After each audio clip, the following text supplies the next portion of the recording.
about religion that we have to remember when we're talking about that makes it such a hot topic issue is because we're talking about law. Who gets to be God? Who gets to be God's deputies? Who is the Most High? Who is the divine authority?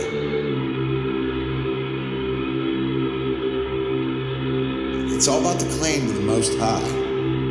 The only way that somebody can be higher than us is if we give away our power. Because there's nobody, we're all equal. But we're not equal in our knowledge, so ultimately I think it does have to be a hierarchy, but it has to be a cooperative hierarchy, like a bee colony. It's about what our value system is, what we care about.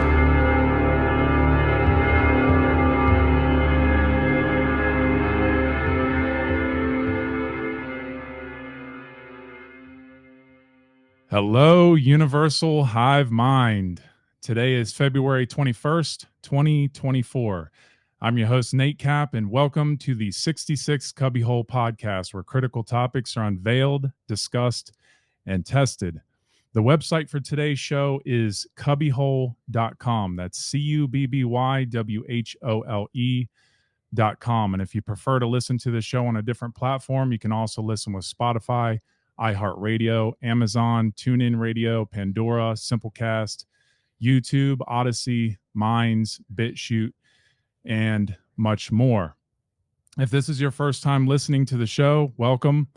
But I definitely recommend that you go back to show number 1, start there, work your way forward in order, so that way you have a bigger picture, maximum value understanding of the overarching message that is stored within the Cubbyhole podcast. Okay, it's very, very important that you do so. There are going to be slides for today's show. Okay, and because this is a video, that doesn't mean that there's not going to be slides for the audio only. There is going to be an audio only. So definitely, if you're just listening to the audio, you can go to cubbyhole.com, go to podcast 51 plus at the top and click on that, go down to show number 66, and click on that and you'll see the slides for today's show. Okay. So obviously, if you're watching the show, you'll see the slides that we're going to be sharing. So that being said, hopefully everybody's doing well, all things considered. Today we have a very special guest, Logan Hart. He's joining us from the Wizard Factory, and this man is a truth warrior. He's a voluntarist. He is a philosopher, an animist, a pagan. He studies shamanism. He's a teacher of natural law, the science of natural law. He also teaches rune divination, mind control, and so much more. And he's also a really great friend and, just an absolute true brother on the front lines of this whole psychological, spiritual war that we all find ourselves in. So today we're going to cover some really great and really important information regarding the box and cube symbolism, something, that really cannot be ignored because it really is at the heart of the occult. And it is such an important symbol to really study and, give the chance to study. So we're going to talk about Logan's presentation that he gave called Breaking the Box. And also we're going to get into some really amazing and important correspondences to that symbol. And then we're going to go into probably the second half of the show. We're going to get into animism, something I'm really looking forward to breaking down further on the Cubbyhole. And from there, we're just going to open up, whatever we talk about and see where it all goes. Now, before we get into the show, I just want to catch us up to show number 65. Show number 65 was the last show where I talked about the X symbolism. And let me tell you, the X is, for those of you who are, listeners of Logan, I just want to, make mention of, because this show is going to be recorded. So those of you who are listening to his show, I just want to let you know again, for anybody, if you're listening to this, there is all these shows are prerequisites to this show. Everything up till this show number 66 is very important to listen to before you make it to this episode. So I got into the X symbol, very important symbol to understand, especially with what's going on now. And excuse me, what's been going on for a very long time. It's a very ancient symbol.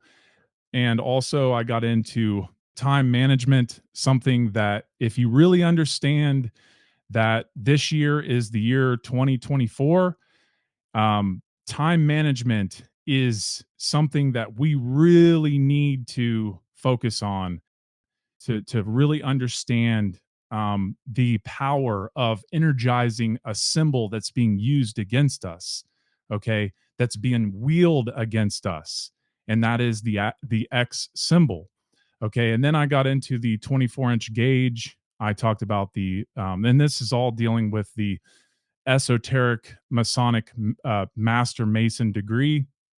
And I talked about time and the Weeping Virgin, the Zodiac, and the triple X and the triple six, and how they go together, how they correspond.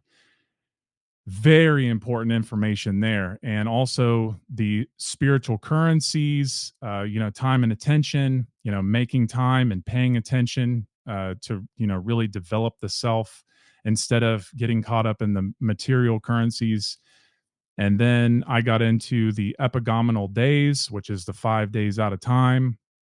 And I got into cinematic language, something so important to understanding allegory, because it's a very high level language, cinematic language is. And it can really help us understand what people are trying to tell us from, these movies, whether that be uh, dark occultists or light occultists.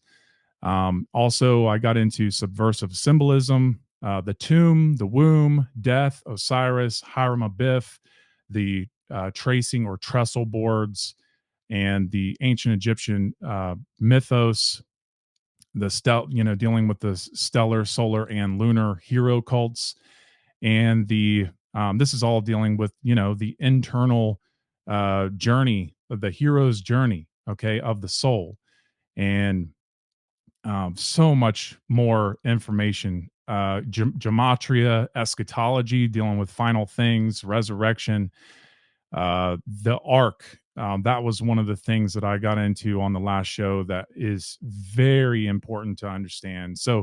So much information. I just wanted to get us caught up so that way we can really understand why I chose Logan to come into this show with his presentation, and we're going to go further in breaking it down. But yeah, breaking the box or breaking beyond the box was the presentation that he gave at the Seed 5 Metamorphosis conference last year, 2023.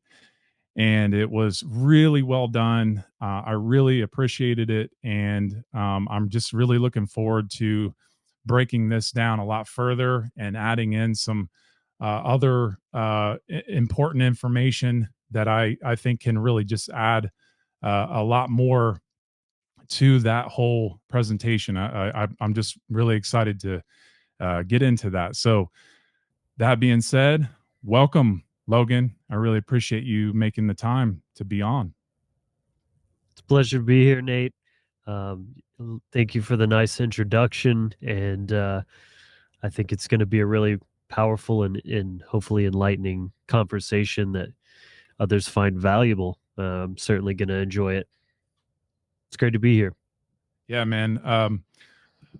Logan, he really, I just want to let everybody know that he really helped me put this video together. I had some technical issues, and we worked through it together, and I really appreciate him being patient, because I'm getting this video thing started. I just want to see where it goes, and I'm really looking forward to it because I think it does add a lot of value to the work. And I'm, just want to see where it all goes. So that being said, I just want to start off by I want to know a little bit about. I want people that are listeners to know a little bit about Logan and where he has come from in his biggest awakening that really got him on this journey, and what really has fueled him to go in the direction he has with the Wizard Factory. And if you haven't heard of the Wizard Factory, it is an awesome show that you can find at wizardfactory.com, correct? Yep. And the Wizard Factory. Or the Wizard Factory. And just an awesome podcast, and I really highly recommend it. So yeah, Logan, if you can just tell us a little bit about yourself and what really drove you to get into this work. Absolutely, man. Yeah, I've always been someone who likes to question things and try to look at the deeper aspects of things. But like everyone else, I was born with my fair share of brainwashing, indoctrination, whatever you want to call that. So I had to sort of find my own way out of that to the capacity of the ways that I was raised to think and believe. And so it's been quite the journey. I'm sure I've got much more to go. Certainly, never want to think that you've made it, right? Or that there's nothing left to learn, or unlearn, I should say. But yeah, raised your typical conservative Christian, Bible Belt, Texas, is where I was raised. So that was the first bit of it, was kind of the religion, and then waking up to kind of the conspiratorial side of the world, and then delving into the occult and what true spirituality is and what true freedom is. And so shedding the political, ideas that we're all taught to believe. And that's been the majority of where I've really delved into, and where sort of anarchism, freedom meets spirituality. I think that's really important, that it's not just this exoteric, like, political stance. There's a very spiritual underlying aspect to it all. And ultimately, spirituality is it's the one thing that pertains to every human being. It should interest every human being, because we're all having a spiritual experience, whether we're even aware of that or not. That's what this is, because there is objective purpose and meaning to the universe. And again, spirituality is really just kind of all about discovering what that is, both from the universal objective layer as well as the subjective, right? Like, what is spirituality to me? What is my path? What is my soul desires and things that I'm supposed to fulfill in this life?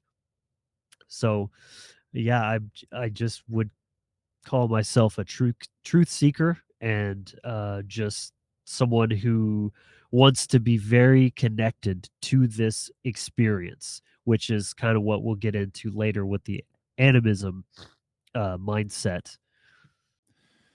You have definitely, Logan and I have definitely talked quite a bit, and I know he has had many awakenings just as I have, and there's just too many to really get into. But it's all about this breaking the box. And I'm really looking forward to just diving right into this. And just for people, I want to go ahead and get started on this Sure. this presentation. So we're going to bring the slides in, and Logan is going to go through these slides, and I'm going to go ahead and kind of put my own spin on things and see what I can pull from the box as we go through. So this is going to be really awesome. Okay, so I'm going to go ahead and bring this in. right. So, Logan, if you can just kind of just tell people a little bit about what breaking beyond the box means in a very short way, and then we'll get into defining dogma, because I know dogma is really at the heart of this whole thing. Yeah. So, my presentation that these slides were taken from is called Breaking Beyond the Box from Dogma to Holistic Freedom. So, that really kind of summarizes what this was meant to be all about. It is about the symbolism of the box, but what that symbolism is pointing to, and the way that I framed it in this presentation, is dogmatic thinking, or religious thinking is, I mean, just as good of a term to describe what I'm talking about. When I say religion, I don't mean that just the cultural religions, such as Christianity or Islam or anything like that. What I mean is a belief system that is imposing its truth on you and sort of expecting you or asking you to believe it at face value. In other words, here's the truth we're offering. You can choose to believe it or not, right? Which, to me, the idea of a choice of to choose to believe to something, that doesn't even make any sense to me, because you either see it or you don't. Seeing is believing, right? As they say, it's firsthand experience. So anything that's being offered to you and saying you can believe in this if you choose to, but there's no, you have to take it at face value and just say, well, this is what's being offered at truth, and I can either accept it or not, without actually seeing it for myself. Or you're kind of just taking it on faith that this is in fact the truth. And then once you do that, then you'll even go as far as to reject uh, evidence or experience or other opinions that conflict with this box that you've put your consciousness in. And so that's what really dogma is, or religious thinking. It's not just a religion, it's the thinking that goes, that comes with religion, that is kind of built into, and why I think that pretty much most religions are a form of mind control, because they really sort of have this built into them. And some people manage to find ways around it, and they're less dogmatic. And I can I can appreciate that. But, you know, I think there's still way more holistic and connected and grounded ways of truth discovery, without putting yourself in the weeds of taking anyone else's word for it, or accepting some book or anything like that as the proxy for truth or truth discovery. So that's a pretty good way that I can sort of set the table with the overall concept here. Is it's really pointing out that religious thinking or dogmatic belief is probably the most dangerous and destructive, not only in the real world, like practically destructive, but destructive to human consciousness and spirituality, than what we're talking about here, dogmatic thinking. Right. Yeah. It opposes spirituality, truly. Exactly. Yes. And obstructs it. Yeah. Yeah. Yeah. And so, you're going to get like a super just drop in the bucket, version of the presentation today. My full version was about 2 hours long. So this is just going to be about 30 slides that we'll go through and just kind of lay out this in a very kind of like brief format of it. So starting with defining dogma, right? I generally start with defining things anytime that I'm trying to teach or convey an idea, because even, I'm using words to try to get my thoughts from my head into yours, and the words themselves need to be clearly defined, or else you're already starting off on bad footing, because when I say a word, you might have a totally different meaning associated with that. Right. Yeah, that's what being principled is all about, being able to define terms so that way we have an understanding, that way we can communicate, because it's all about grammar. We have to have our grammar first, and then we can have, a really good holistic conversation to grow together. So it cannot start on dogma. So yeah, if we want to, let's go to the next slide and define this. So, as I've defined dogma, dogma refers to a set of axioms, principles, or beliefs that are adhered and rigidly clung to by an individual or group without being questioned or doubted. And that last part is the key right there. It's okay to have axioms and principles or beliefs, and even be pretty like staunch in them. Like you and I, Nate, were pretty staunch in our beliefs of morality and natural law, but any any truth, no matter how seemingly self-evident, should always just not be taken for granted. And it's like, it to me, it's part of a thought process that's ongoing. It's not that you're like doubting yourself, like you're losing your confidence in your belief. It's simply that you've wired your mind in such a way where truth is the most important thing, and you're constantly reevaluating your beliefs, even the ones that you hold to be true, because only one of two things can be the outcome. Either you notice a flaw in it that you have to take back to the drawing board and maybe iron out some kinks to it. And maybe you find that there was an actual fatal issue with, and you have to kind of add some nuance, or maybe even let go of an idea altogether.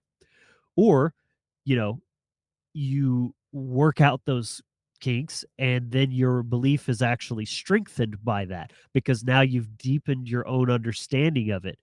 And so it's like, trying to think of a good analogy.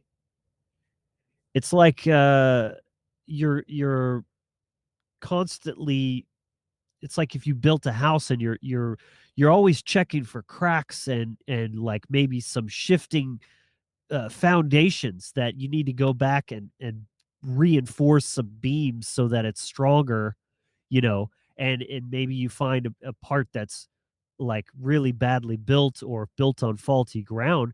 You might have to go in there with a sledgehammer and just take that whole piece out and rebuild it properly. That's what forging your own consciousness is all about. So it's not about like being wishy-washy in your beliefs, but simply acknowledging that truth discovery and the spiritual experience is an ongoing process. It never ends. And so you're always like searching and researching. That's like how I like to look at that term. Like when you research something, you're looking again, and and again and again, like you're constantly scouring for new ways to look at it, to deepen that understanding, or find issues with it. So Right. Yeah. It's like the information is already there, it's already in nature. So we're just researching for that which already is. Right. Yeah. It's a very, very well said and very, very important. And if you want to go ahead and read the rest of that, yeah, go for it. a doctrine or tenet that is considered to be authoritative and indisputable within the context of that group or belief system. Those two words are very key there as well, whether realized or unrealized. So you may not even know that you have this uh, way of thinking about something. Dogmas are often presented as absolute truths or fundamental principles that must be followed or adhered to without deviation. So, within that, there's a couple words that I really want to lock in on. Within the context of a group or belief system, that's different than, you know, a personal discovery, for example, something that a pattern that you observe yourself. Think about the scientific process. You first have to form a hypothesis, right, of something that you think to be true based on what you've observed. But then you want to further experiment and test that to see if it is in fact true or can be disproven, kind of just the process that I was just talking about. This is different, though. This is in the context of a group, so a sort of collective idea that people are telling you, this is how we believe, this is what we hold to be true, and to like be a part of that group, you have to kind of just accept that, and to not accept that or to question that or even to, go against that would be considered sacrilege, right? Blasphemy. Uh, uh, and heretical. So, or belief system, which again, it's the same kind of idea of it's something that's being offered to you. Dogmas are often presented as absolute truth. So again, this is not something you're seeing with your own eyes. It's something that's been offered to you as this is just how it is, and you don't question it because I'm telling you that it's the absolute truth. Whether it's because this book says that it's the absolute truth, and of course a book couldn't lie about its own validity, no way, like that would be absurd. I'm being very sarcastic there, but hopefully I'm illustrating the difference in what I'm saying is this: it's not about having a strongly held belief, it's not about having an axiom or principle, it's about something that's offered to you, and that is expected to not be questioned. That's a real problem and danger, to actually intellectual honesty and discovering truth for yourself. Absolutely. It's groupthink is again, it's the destroyer of spirituality. And, groupthink is what leads to religion. Groupthink is what leads to cults. Groupthink is just keeps someone from actually thinking for themselves and questioning, what the whole group is actually believing in, because everybody is fueling this group belief. And when they do that, they become a powerhouse. This is what creates this mob rule mentality. And, this becomes people that just go along with what everybody else is thinking to be true or believing to be true. And this is what keeps people in this individually in a dark box and collectively in a dark box. And it is just the ultimate way to stifle someone's growth from actually growing into a true spiritual human. So Yeah, and that groupthink aspect is very important because that's why all of these religious cults, whatever form it may take, all have this practice of fellowship, or they call fellowship, because it's almost like they're not getting that direct experience of this truth. So the next best thing that they can do is surround themselves with other people that believe the same thing. So it's like reinforcing that belief of like, oh, well, other people believe this, so it must be true, or it's acceptable to believe this thing. And this is a phenomenon that really plays out in a lot of ways, especially with culture, things that we've normalized. And it's like, oh, well, it's just accepted. So how bad could it be? Right. This is just how things are done. But that's, really a bad way to operate, and does allow for a lot of really just outright archaic and destructive activities. absolutely. I really like what you said about, the book, just believing whatever you hear from a book.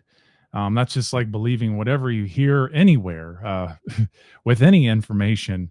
Right. The whole, a conversation can be looked at as a book because it's information. And Right.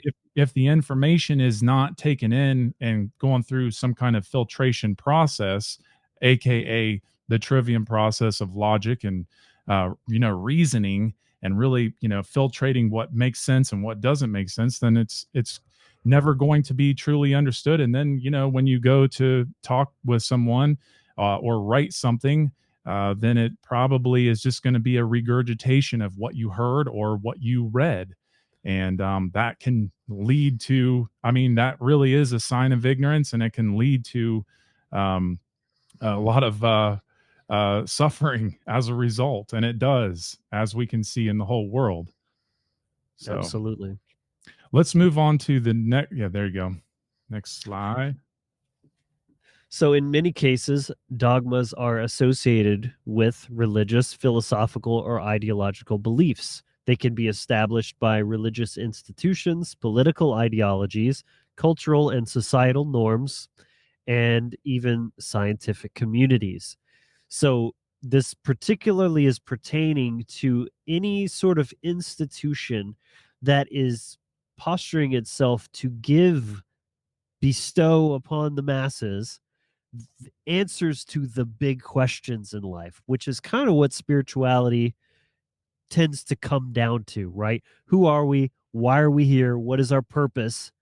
And some people look to, science to answer those things. They reject like the spiritual side, and they think, science is just they have the materials perspective. So science is going to give you all the answers that you need about us and our place in the universe. But it's still kind of just them finding their own religion in scientism. That's what it is. It's answering the same kind of questions. It's just they're going to a different place. But it's still very much coming from this sort of authority figure. So instead of a church and a Bible, it's guys in white lab coats and peer-reviewed studies and things like this. Right. So mind control targets and caters to different psychological profiles, personality types, and social demographics. This part is very, very important.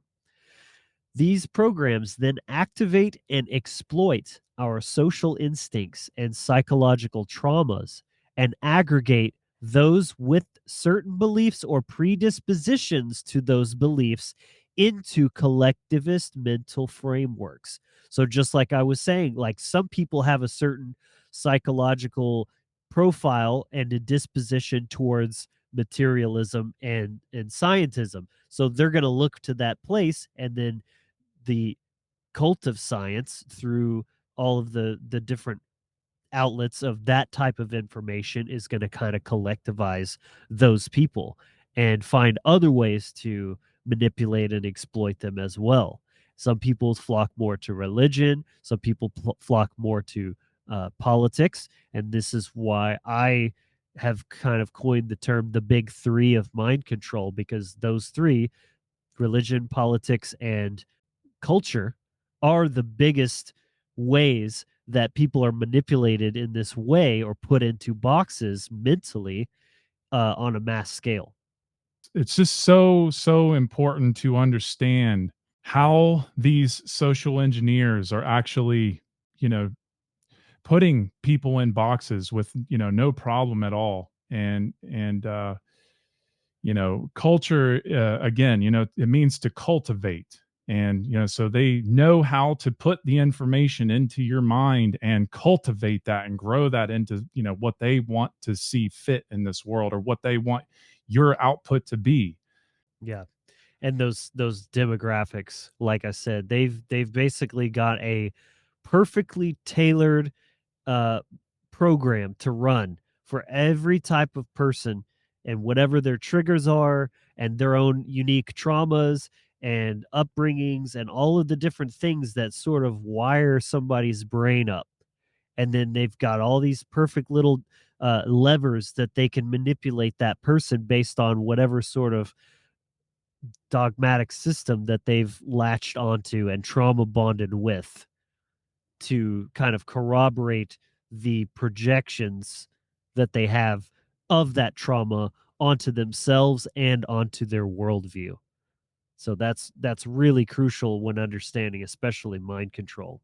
Right. Yeah. Algorithm masters, Yeah. they Yes.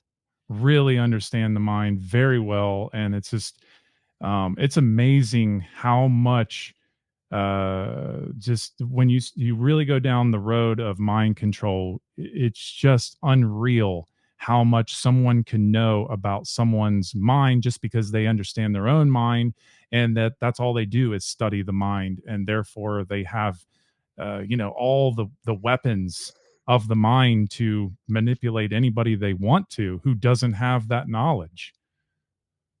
Yep. So this next slide, continuing defining dogma here. Dogmatism refers to the tendency of individuals or groups to adhere rigidly to their beliefs, rejecting contradictory evidence or differing viewpoints. This can lead to closed-mindedness and an unwillingness to consider new information or to change one's beliefs when presented with compelling evidence. The result is a severe limitation of individual critical thinking and openness to alternative perspectives. So it's literally shutting down their ability for critical thinking and even just autonomous thought. It's just a program. They're wired towards beliefs that were given to them. They swallowed at face value, didn't bother to even try to understand the information. So there's a bastardization of the trivium process. They're just taking in the information. It's not knowledge because it's not true. It's just information that's as a proxy to the knowledge layer of the trivium, and then they're skipping right over the understanding level and going right into action, because that's what mind control is control the thoughts, you control the behaviors. And it's just like that, like a automaton. A robot, a computer, doesn't question its programming. It just does what the code says and acts on it. It input output Very well said. without understanding phase. Yeah. Absolutely. Yeah, and it's all emotional mind control, That's people have no control over their emotions. Most people do not have control over their emotions, and it is very easy to put the ideas in someone and get them scared out of their mind and have emotional responses, and then they have you right where they want you, and that is most people, as we just saw in the past few years. Very, very well demonstrated. Yes. Yeah. For those listening and unfamiliar, I have another presentation called Trivium Hacking, Mind Control, and How It Perpetuates the Slave System. And that's kind of my magnum opus to date.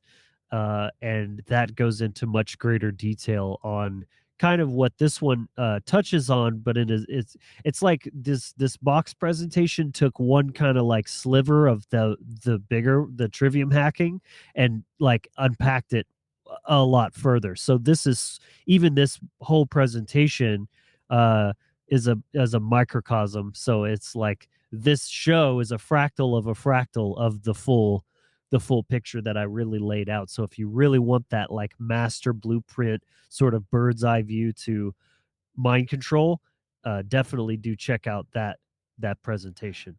Yeah, I second that. Is that whole presentation was so well done, and I definitely recommend to check that out. And Logan has been doing a really great job at explaining mind control, as he is here on this show. Let's go ahead and go to the next slide. Yeah. Okay. Symbolism of the box.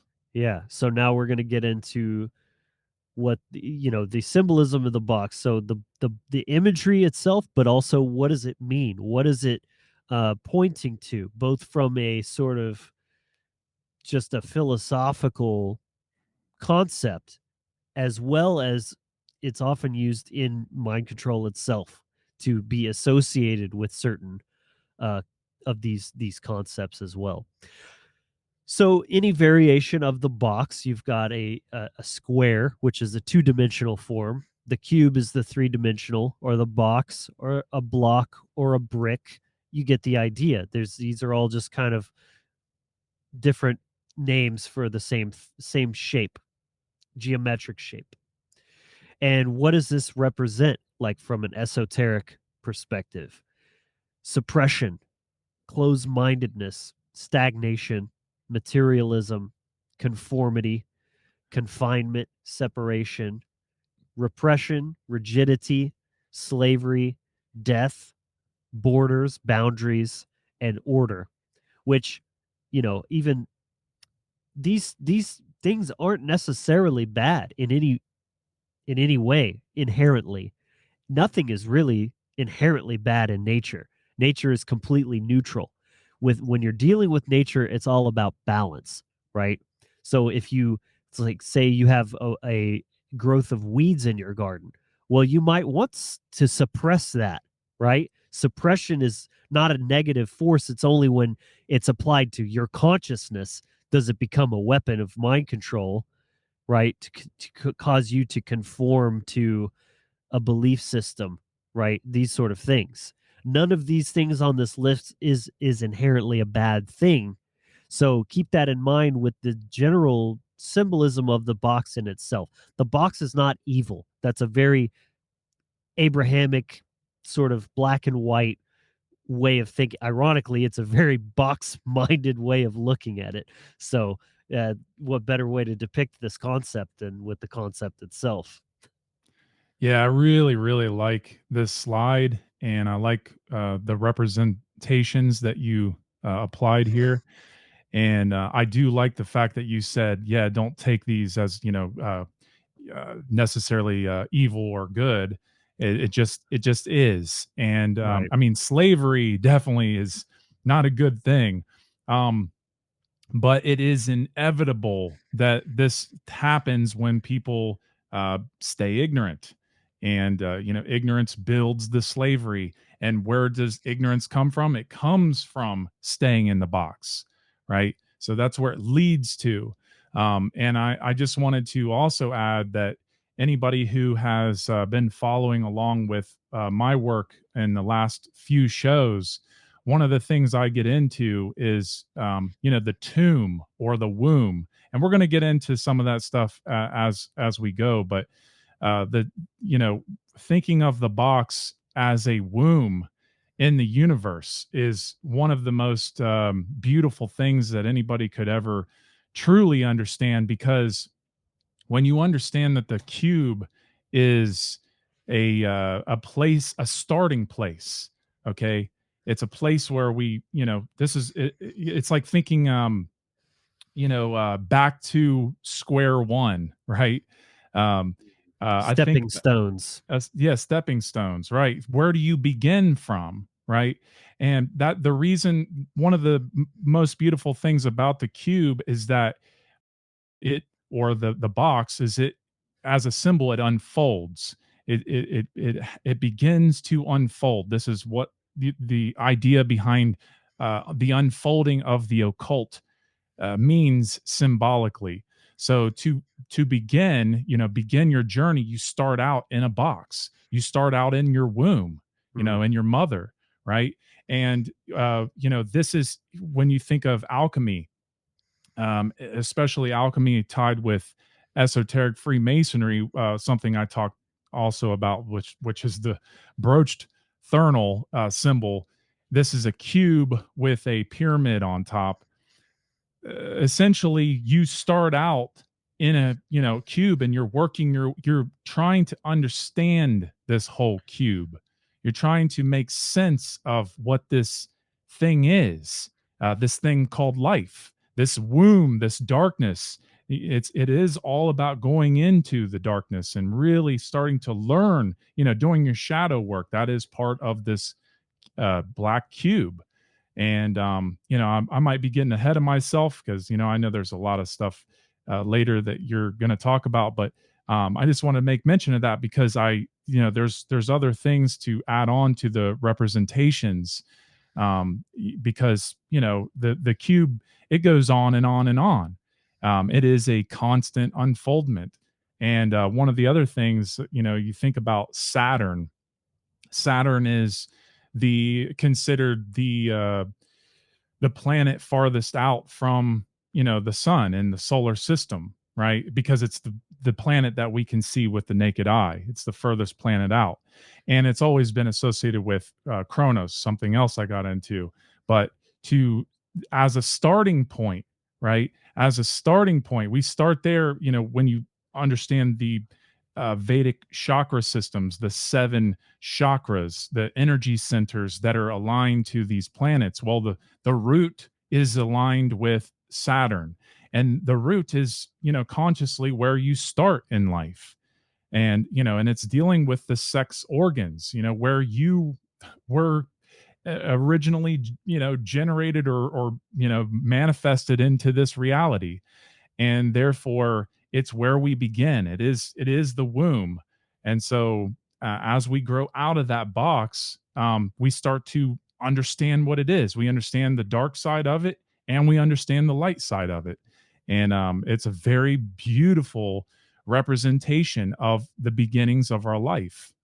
And that's what hewing or sharpening your ashlar, to build your ashlar in esoteric Freemasonry is about, going from a rock that is, out of shape, or a stone that is out of shape, and then now you're trying to shape it into a cube, because that's what you're trying to do, is sharpen yourself and to understand where you really come from. So yeah, anyway, I wanted to share that because I love that slide, and I love the representations that you gave. Yeah, I love what you said there, man. You had my brain kind of my wheels spinning a bit as well, because the the becoming, the beginning, the initiation, um, it's like even time is not inherently negative. It's if it like because without time there is no process.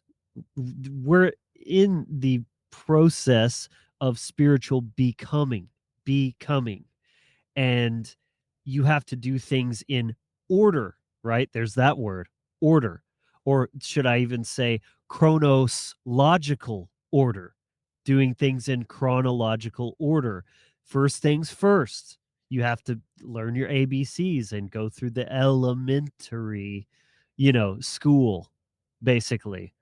Like that kind of wordplay is so beautiful, because it's always been there, and it's showing you the way. You just have to have the eyes to see and to be paying attention to those things, to those concepts. So And yeah. be open to it. Yeah, very well said, man. The perils of boxes. Yeah. So this is just kind of reiterating this the box in context of consciousness, putting your mind, your beliefs, your ability to perceive and question and think in a box of dogmatic belief. It brings about a conformity, which is stifling your own individual essence, right? That's what's unique about you. That's what's so the most powerful and beautiful thing about you is being you. And so when you conform to something like that, like I said, the group aspect is a very big component of this. You're crushing that, and you're stifling that, and you're putting that in a box. Um, it gives you a false sense of security, because again, it's like you're surrounded by these people that believe what you believe, and so you're like, oh, it's safe to believe this because other people do. So it's like it's a sort of a logical fallacy, that just because other people believe it, it's like the consensus fallacy, basically. Just like the whole world could be believing something and it'd be false, but somehow that has an effect on the mind of like, well, could 10 billion people be wrong? Yes, they can. Like that's very important to recognize. Stay um, safe and stay dumb. Right, which is that's why the irony is it's false security, because it makes them feel safe, yet it's a very dangerous state to be in, because your true intelligence is not online, and you're totally open and vulnerable to all sorts of mind control and manipulation and all kinds of stuff. Yeah, no matter what kind of security, that box can be destroyed, you know. Yeah. The next one is monolithic, which, it's a centralization. And if hopefully if we've learned anything through history, is that centralization is generally not the a good thing, at least especially a forced centralization. Some things do need to be centralized, but based on merit and leadership and voluntary interaction, not a forced, imposed kind of this conformity of and centralization of beliefs, right? Because then that's what it is like you're centralizing your whole belief system on the basis of a text, for example, a Bible, rather than reality itself. So that's kind of what that is getting at there. And then it, as an extension of that, is a false proxy for truth, because it's getting you to take your eyes off of the thing that we're in. Like, we're literally in this experience, we're completely engulfed and absorbed by it, and yet religion says, hey, no, don't pay attention, that's worldly things, right? Christianity, I was raised that way, I'm sure others do too, but they specifically demonize worldly things. Like, oh, don't pay attention to the ways of the world, it's all about this is the truth, this is the word of God. And so it's acting as a false proxy for your own divine experience of this realm. Absolutely. I completely agree. Very well said. All right, moving That's on. good. So, further breaking down the box represents the program, imaginary borders of thought constructed to contain and suppress your consciousness. So, it's imaginary borders. Keep that in mind. They don't actually exist. It's something that's self-imposed through this idea of conformity and just like, we don't question things. This is just how it is. And then putting all of this stipulation around what it means to question or speak, God forbid, negatively, and you be labeled a heretic, and you're blaspheming, you're taking God's name in vain, things like that. Those are like really frowned upon. Yeah, it's the program is the matrix, right? Yep. And that's people don't understand that everything that the government is, everything that these, institutionalized religions are, they are an inversion of nature, but they have truth within their religions, yes, within their teachings, right? And that is part of the program. But the program is sold to you in a way that locks you in it through all you need is your belief, right? And so it's an installment. The program is a matrix installment. And so Yes. that is the inversion of the actual matrix. The matrix is the womb of all creation. The actual sacred feminine mother, the great mother of all, is the matrix, right? The womb of The cosmic creation. egg. Yeah. It's the whole thing. And see, that's what they want. They want to take the whole universe, and this is what they've done. They've taken the whole universe, the whole womb, and they've made their own version of it and just installed it into people's minds as a form of indoctrination for thousands, hundreds of thousands of years. And so this whole matrix program has just been worked on and worked on and worked on. And right now, we're part of this giant Abrahamic installment, into most people's minds. And so, breaking the program is breaking the Abrahamic religion, aka the solar cult.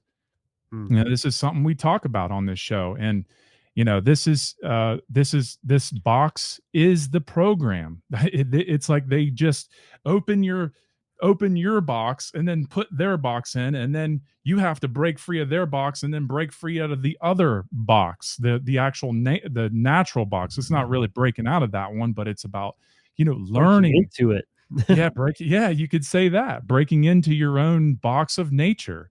And because they've locked that away from us, you know, through Yeah. these indoctrination programs. It's very much like Morpheus describes the Matrix to Neo. It's a false reality that is grafted onto you, to where when you're looking around, you're not seeing things for what they really are. You're seeing it through the lens of the program. So it's like you think you're really seeing, but you're not. You're just Right. projecting that program everywhere you look, and having that limitation built into it. Right. Absolutely. So it is static and stagnant belief. So not dynamic belief, which is what really belief should be, is things that are held to be true based on your experience, which you're always adding to. Every single day you have new experiences. And like I was saying before, those experiences will either corroborate your beliefs or challenge them. And then you have to sit there and think, well, hold on, what, how does this experience reconcile with what I hold to be true? That's a dynamic belief system that we should all have, that's always evolving and shifting and refining into a more true and accurate model of reality. You cannot have that when you are stuck in a box of belief, because the beliefs are what they are. They don't change. And even when reality and experience negates that, challenges that, you reject the experience of your own ideas instead of challenging them to make way to keep your beliefs intact. That's why it's so dangerous and destructive and verbatim like anti-spiritual. Yeah, absolutely. Very well said. So often these are rife with false dialectics and polarized ideas and dogmatic beliefs. So like the black and white thinking, like I was saying before, everything's either just good or evil, light and dark. There's, it's like all or nothing. It's these kind of like absolutist, extreme ways of looking at everything. That's a very telltale sign of a sort of a dogmatic belief around a certain thing. Right. Yeah, it doesn't allow for that refinement and that sharpening. It's just, you know, you're sharpening one side of your brain in some way. Maybe not even really sharpening that. But it's just like that's why it's important to not just work on one side of the brain, to become Right. conscious that there are two sides, because consciousness has to, you know, to become conscious, it is about both sides truly working together. And, you know, the aspects that are associated with both hemispheres, being the sacred feminine and the sacred masculine hemispheres. And, you know, obviously we see this all over the place in the political, you know, polarization. It's just, you know, people don't understand that the reason that they're taking one side or the other is because their brain is out of balance. It's polarized. It's going in one side and sharpening that side, and then completely neglecting the other side. Yeah, it's really ironic that people know it's polarized. That's the word we get, polarization. And it's literally going against the natural law of polarity, that all truths are but half truths to be reconciled. So you can't have that. There's no room for nuance. The truth Right. lies in the nuance. And that's where you said, like, the refinement of the idea comes in that nuance and synthesizing ideas. So if you're all or nothing thinking, you're totally negating that, and your consciousness is totally out of whack. You're not seeing the whole picture, Right. and therefore your behavior will be out of whack as well. Right. The cube or square, as I said before, this is just reiterating, is not an inherently evil or negative symbol. It represents the divine masculine.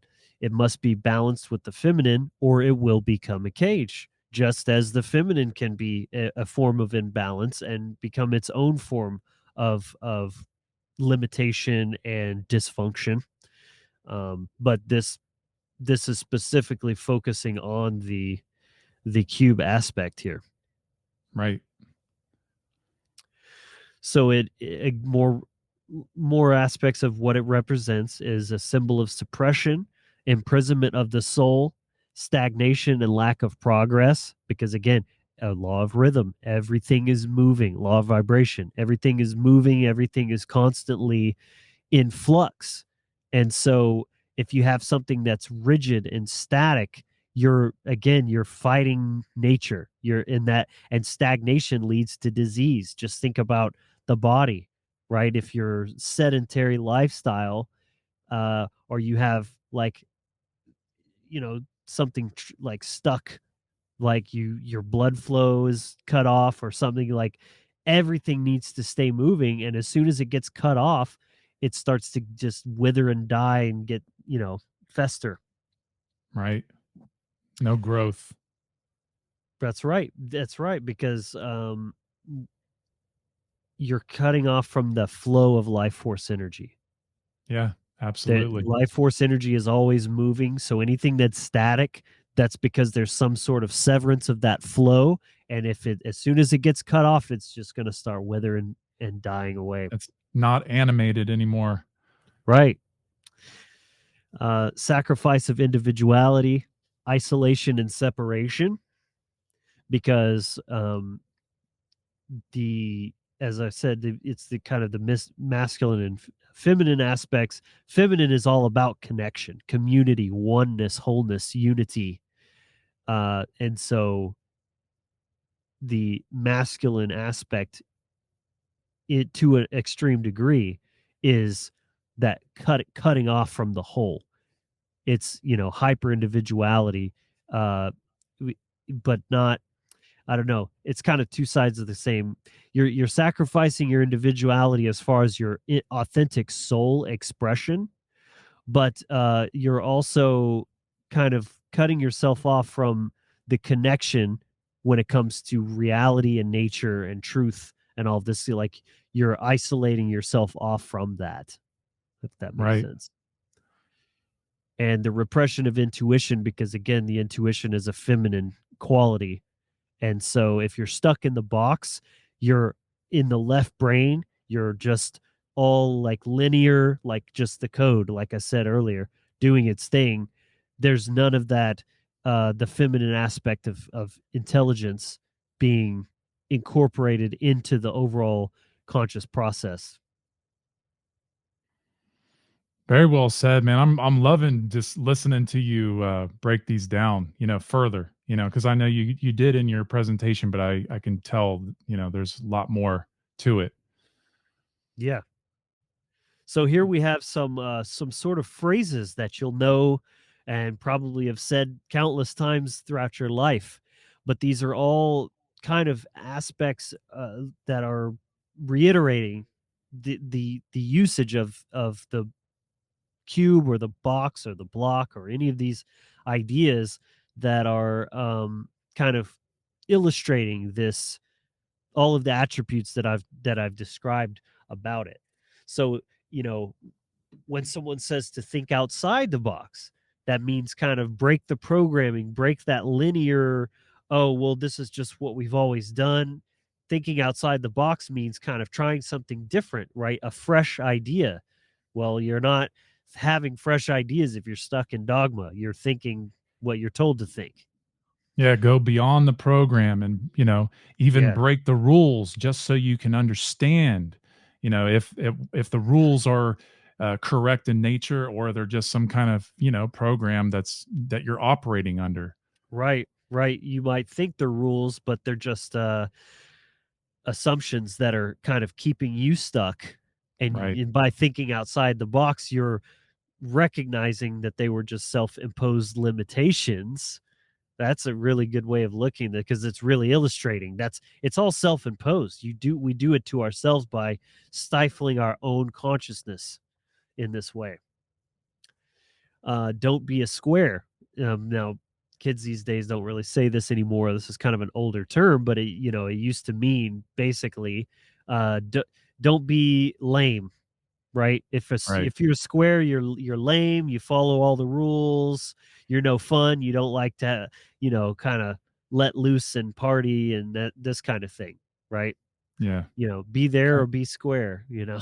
Very, very left-brained people are typically the squares. Right. Don't be completely void of emotion. Someone who's just very like robotic. Yeah. It was And kind of just like a dork back in the day. yeah, yeah. Yet it's funny because square also implies that someone is smart, right? It doesn't mean they're intelligent, but it does imply that they're smart. Right. So that's Or interesting too. they're sharp. Sharp, yeah. Yep. Yeah. So blockhead, you're if you call somebody a blockhead, that's pretty self-explanatory. And it's literally equating their consciousness, their mind, to a block, and they're kind of an idiot. Right. Mental blockage or writer's block, same kind of thing, right? Right. You're blocked. You've got a blockage. You're prevented. You're stifled off, especially in the context of writer's block, because you're not able to access that right brain creativity. You're cut off from it. Very interesting. Yeah, I get artist block and writer's block. It really, but the thing is, like, learning, when you get a block, how do you have to know how to work through that, right? How you have to find a way to get out of that by, forcing yourself to break open those corners and really, use your imagination and just and get yourself in some kind of rhythm.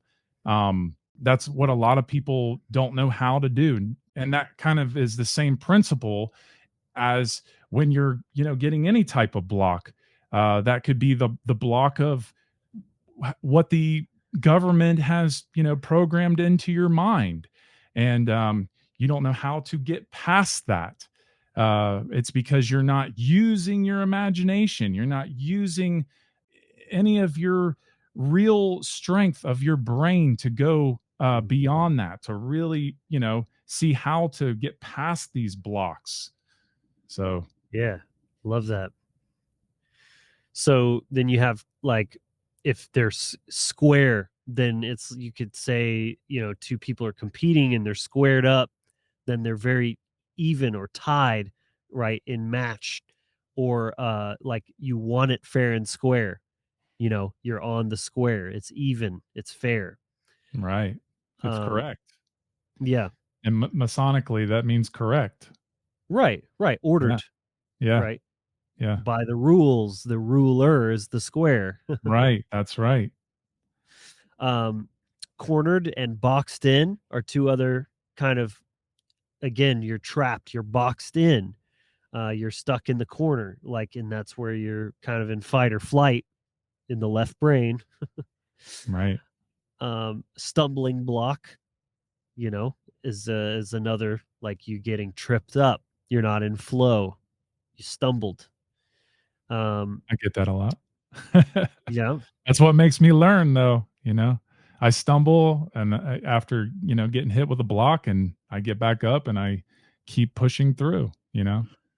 That's what you got to do, is get over the stumbling blocks, to really get a good inertia going in whatever you do. Yeah. And I really like this next one, to get around the block. If someone's been around the block, it means they've lived a little, they've experienced things. And so it's not just like, you think, well, they've been around the block, like a city block, right? They've been around and on the streets and had experiences, but it's in the word. They've rounded the block. They've circled the square. Right. Yes. Rounded the block, Absolutely. Yeah, I like that one. And then back to square one. It means you're starting all over again, back to square one. Yeah, that's what I was saying earlier. Yeah, it's like if something is back to square one, that indicates that square one is where something started, right? So Yeah. that so yeah, so that would be the two-dimensional version of the three-dimensional cube where you start, right? You start on the square, right? And to start on the square, that's where you grow from, but it's also masonically to act correctly on, right?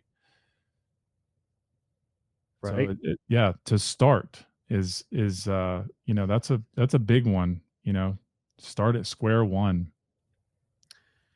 So here we have the cube and the sphere. So again, these are primordial shapes.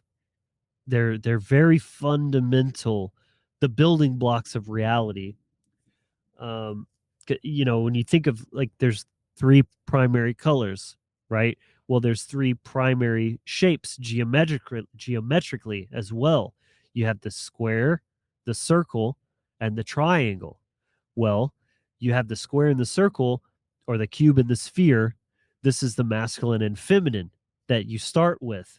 And when these two are integrated, you go from duality to triality. And that's where the triangle comes from. That's the Trinity, is that the essence of the two is not lost. The two don't become one, they become three, because Right. they're still what they are, but now they're extending and creating a new entity, the offspring of the child, the child of the masculine and the feminine, the mother and the father, and this constitutes the Trinity. Interesting. Yeah, man. That's cool. I'm sure Nate will have plenty to say on this this slide here. So you have the square and compass. This is depicting the same thing. This is the masculine and feminine principles, because the ruler here, it creates a right angle, which is half of a square. So this is how you would draw if you were tracing with these two instruments. The ruler would create the square because you have the right angles. Again, right, correct, right? You're on the square, fair and square. And then the compass is what you would use to draw the circle. So there's those two shapes, and as you see, they're coming together. And when they come together, what is generated in between them? The generative principle, creation, magic, essentially. Care. Care. Right. Yeah, to generate care. Yeah, it's interesting too because G is akin to the number 7. G is the 7th letter in the alphabet, but it's also the combination of the C and the 7 together. But when we understand that the G represents 7, think about the cube. Okay, so the cube, think about the absolute cube being symmetric. Okay, it has 7 points as a two-dimensional symbol, right? So that is very significant when you try to understand what the cube is in correspondence to seeing that G in the middle of the square and compass. And also, if you let me bring that back up. So the compasses that we see, the tool that makes or instrument that makes the circle, this is the spirit, right? So the square is the material, right? And then the circle is also associated with spirit, and that's the sacred feminine. But we have to understand it's also associated with the triangle. Okay. And so when you see this symbol, just understand that the square represents 4 and the compass represents the 3 being the triangle. So it's always triangle on top of the square. And when you see that in your mind, that is a house. Mhm. That is a temple, right? So it has the 7 points. So again, it's an unfoldment. The cube is an unfoldment. It's also part of understanding the gavel, which is three sticks crossed. So where the three sticks cross, the middle point is the seventh point, and then you have the 6 points pointing outward, and that, when you connect all those points, it creates the cube. So it's very, I mean, I could go on and on and on about this symbol and the other symbol, or the tracing board. And, there again, in what I was talking about earlier with the ashlars. So you have the rough ashlar, which is on the left in the back, which is, the stone that has not been hewed yet. It hasn't been cut yet, or chipped away. And then you see the perfected ashlar, which is on the right. And that all that represents is going from your lower self of ignorance into your higher self of perfection. Because it's not that we'll ever be perfect, but why not strive for perfection? Because that is part of the evolution of the human species, is striving for perfection. And we do that by sharpening ourselves with, the science of natural law and morality, and living that way. And that's what this, esoteric Freemasonry, when it's really truly understood the way that it was meant to be, as a science of the soul, that's what it helps us understand about ourselves, through the archetypes, through the symbols, such as the tracing board and such as the square and compass. Good stuff, man. All And right. if anybody, wants to, learn more about Freemasonry, that is what I've been talking about, or what's been talked about on the Cubbyhole for the past at least 25 shows. So anybody that goes there, if you want to learn there, obviously you can go learn anywhere you want. But the way that I laid it out, I go through the symbols and the archetypes and the degrees and the tracing boards, and really break it all down so people can really understand it. And it's a very beautiful science that really helps us understand ourselves and, the ancient world, and, origins, and really just helps us understand the whole structure of this box of slavery that we're all part of. So, oh yeah, this slide. So yeah, I mean, I guess this needs no explanation, or no introduction anyways. This is, by the great Nate Cap himself. And this is depicting, the checkered floor, which is, again, the square. This is representing of base consciousness. Essentially the unrefined, the beast of man, right? The base is the beast. That's, kind of the same phonetically. Nate, I'm sure you've got plenty you can add to that. Oh no, well, you definitely nailed it. And it's all about understanding that rough ashlar is, it's about, this is what happens when we just allow ourselves to stay in materialism. Okay, because we start out in materialism to some degree, because that's what the box is about. Right. When you understand that you're starting out in materialism, there is a seed that is waiting to be sprouted. And that seed is what ignites that eye that you see on the floor. But when that eye is not ignited, it stays on the floor. It stays calcified, just like what fluoride does to the pineal gland. And it stays in the checkers. The eye stays in, black and white thinking. It stays in shambles because there's no structure, there's no knowledge, there's no higher order thinking at all. The brain is being run and dominated by the R complex. This really symbolizes, in my opinion, where most of humanity truly is in this world, because people have not even taken the chance to step into their own temple, because this is Solomon's temple. Symbolically, it's Solomon's temple. And when Solomon's temple is in shambles, okay, this is the result. The result is what we see in the world. And, so, the way that I use symbols or I express symbols is I'm using them to learn myself and learn, the world and how things actually work. And so this is an archetype. This fluoride piece is an archetype. It is to, really put in perspective of what is,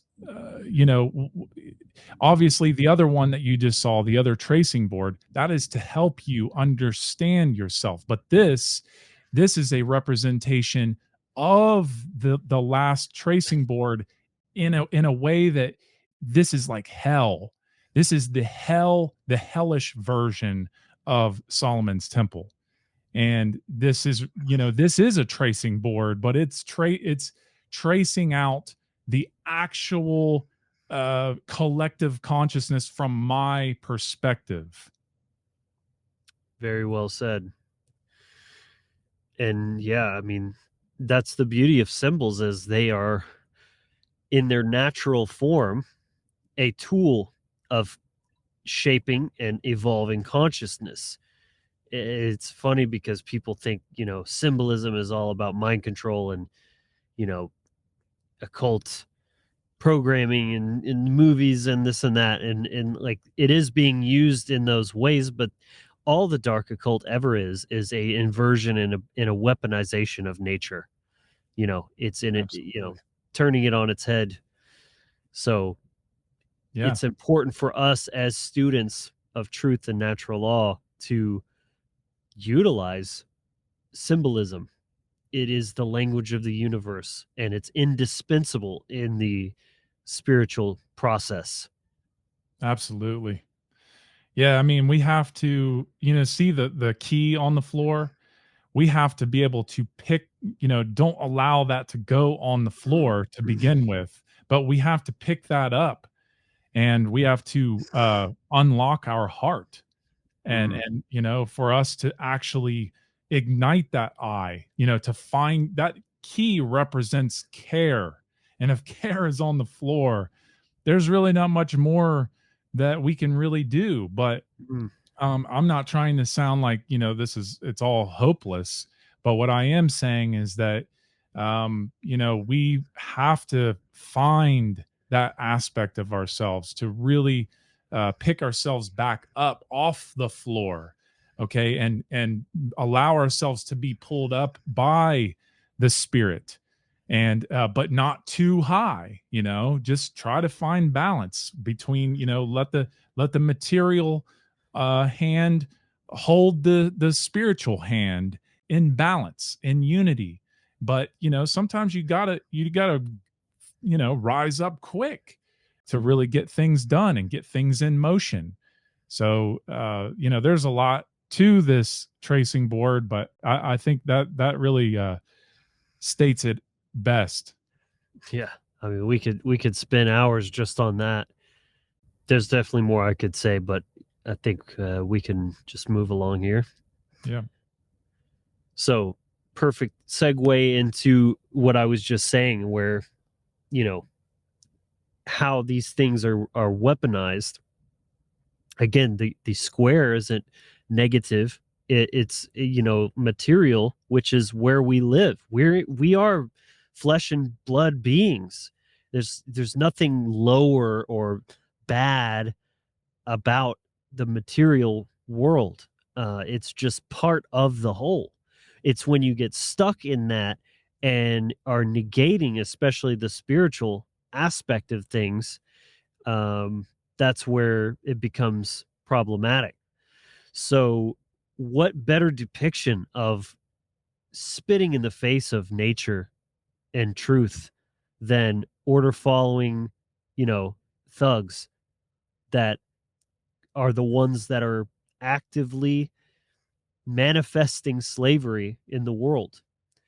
And as you see, they've they've got their cars adorned with this, but even they're putting it right on their own heads, right on where their consciousness is emanating from, or not emanating from. It's symbolism, it's symbolic, and it's a occult mockery of what these people volunteer themselves to be, cogs in the machine. Yes. There's a blockhead for you. That's a Yeah, blockhead. exactly. Right. And it also represents that they are in the coffin, below the floor in the coffin, because anybody who, really studies the esoteric Freemasonry of the tracing board, like we just saw, below the floor is the coffin. And that coffin, if it just goes left closed, that spirit never raises. And anybody who stays in the box, in the coffin, is residing in materialism. And these people that, like what we were just looking on the screen, these people they don't have it's almost like they don't have the capacity to raise up out of this condition. They're so engulfed in it, they're so numb, they're just these people have the lowest IQ of anybody. And they also don't have a true heart, because anybody in their right mind or in their right heart would never join something like this. But they are absolutely being mocked with this type of symbolism, because think about this, like think of a house with a basement. Okay, where is the basement? It's in the lowest part of the house, right? So think of the word basement, right? The lowest form of the mind. The Yes. ment means mind. Basemental. Right, base consciousness. That is below the floor, right? The basement is below the floor. The checkerboard means floor. So they are in the basement when they are wearing the symbolism that you see on their head. It's great commentary there. So next we've got the Jack in the Box, which is obviously, a clown. He's a clown. He's the fool, about to step right off of a cliff. And he lives in a box. You just got to get him wound up, right? There's the mind control. That's what they're constantly doing to the clowns of the world, is winding them up, and then they come popping out. And obviously you see here related to the restaurant, if you could even call it that, Jack in the Box, which if your diet looks like that, you're probably a Jack in the Box too. Right. Yeah. It's more occult mockery for sure. Absolutely. Like, come eat a Jack in the Box. All right. You're a derelict of society, the hobo that lives in a box. When you're naughty, they put you in a penalty box, or a cube, a cell, a jail cell is a box. Right. The Skinner box, if anyone's familiar with that, it's basically a device invented by B.F. Skinner, one of the kind of forefathers of mind control, behavioral scientists, came up with this box to kind of predict and then eventually control the behavior of mice, by their food and shocking them and things like that. So just more mind control symbolism. Yeah. People, they'll see this and be like, oh yeah, that they can do that to a mouse, but they can't do that to people. Right. Yeah. That's why they go through all the trouble to do it on the mice. You see, right. It's about the mice, right? Yeah. It's got to find out how to control the mice. That's it. That's all it's about. Because they're building a mice army underground, to take over the world. So one of my personal favorites, the block button. You know, Yeah, you same. got to use this because this is pretty much your digital sage on social media. Right. I've used that quite a few times. Yeah, and I'm pretty lenient with it actually. I try to really give people a chance and um, let them be exposed to certain ideas for a while. Maybe you can plant some seeds, but sometimes you just got to have strong boundaries with people, and they don't take hints, they don't respect your boundaries, and you got to block their ass. So there you go. You've got the tube, right? The box, or that comes out of a cable box to watch the movie that was in the box office. And so you can watch it on your black mirror. That's not. I mean, it is a square. The black mirror is a square, but the black part is also pertaining to Saturn, which we'll probably get into a little bit more later. Yeah, the Black Mirror is Oh, very interesting because the whole show, the Black Mirror show, the allegories are sorcerer allegories because they're like Twilight Zone. I always looked at as it's a balanced allegory, but Black Mirror is an allegory that is written by sorcerers because you can tell it always leads you a certain way and then it makes you feel hopeless at the end. And that is to tell you there is a reality to this. That's why I really like those shows, but also it's to keep you in a box. It's to keep you from having any hope of getting out of the box. yeah. So here's some religious symbolism. You have the Kaaba in Mecca, which is is essentially the capital of Islamic religion of the globe. And this is where thousands and thousands of people gather around this giant black cube and worship and praise it or pray to it and move in a big circle around the blocks. Interesting symbolism there. A circle or going around the box. Circumambulation. Ooh, Yeah. that's a word. Yeah. Yeah. Yeah, where people do religious walkarounds like around a certain, emblem or a symbol. Yeah. And then the Shell Rosh is in the Judaic faith. Certain priests they put this on their head and they write little scrolls with scriptures on it. Just more black cube, symbolism, which Saturn, Judaism is a Saturn cult. The out of Phoenicia, Cana. So that Saturn was the god of that region back in the day.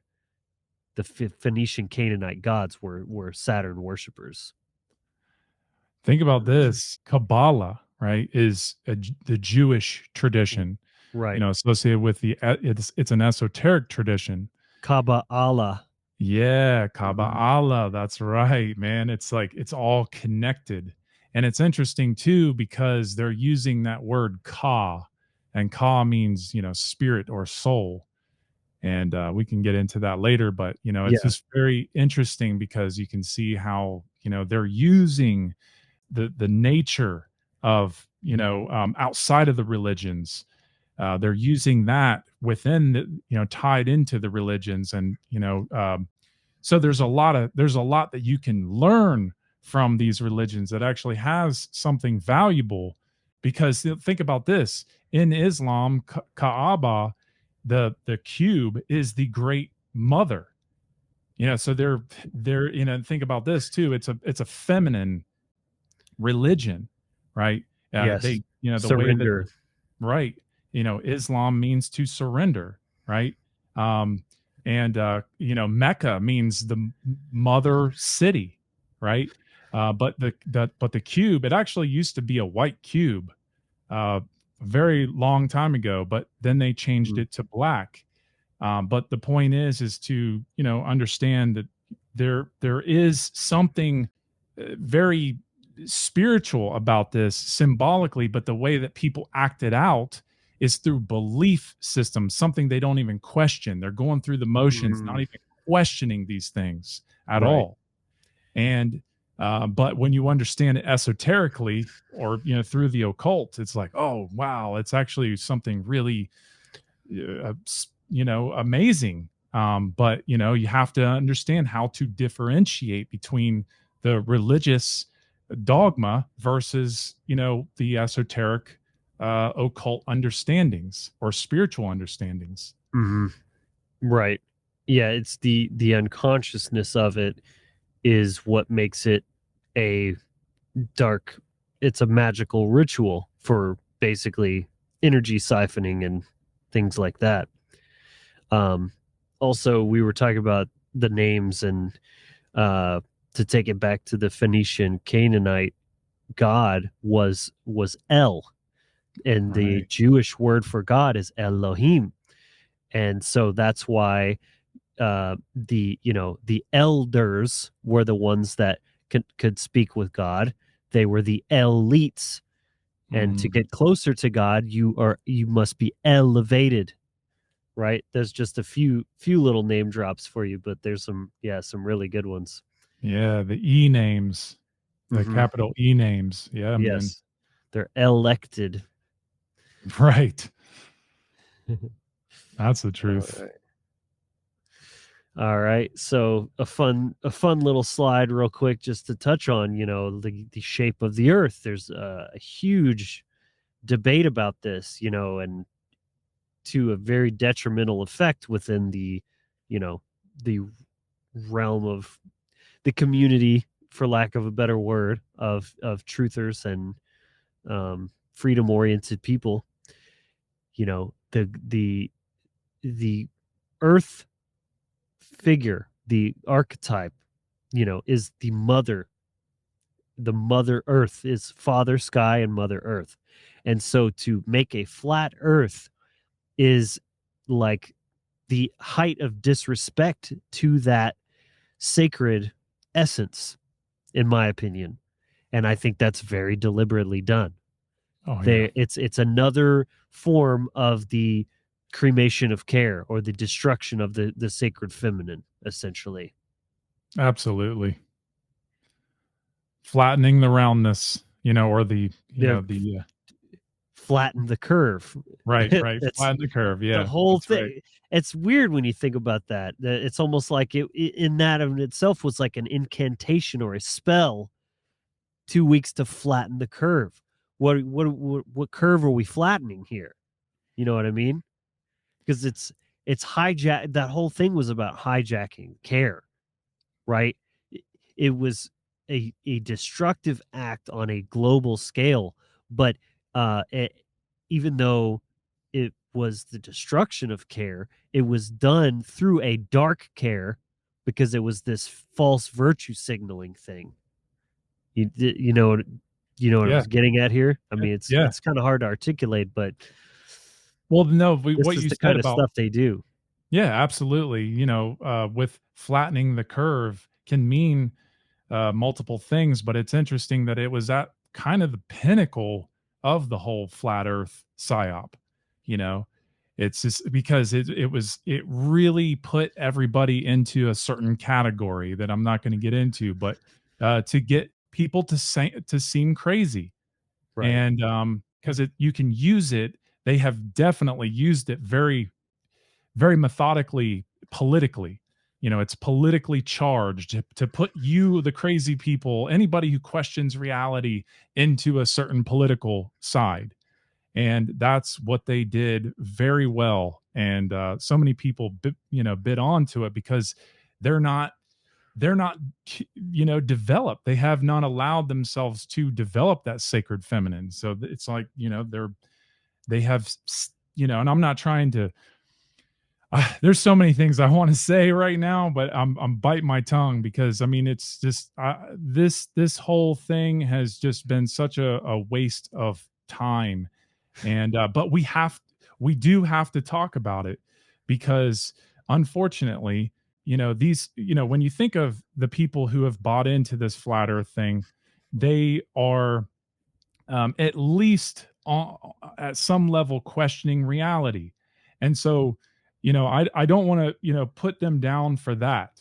But it's just like, man, you got to be honest and go into this so much further to really understand that there's that you're still in the box and you're thinking dogmatically, about how reality actually works.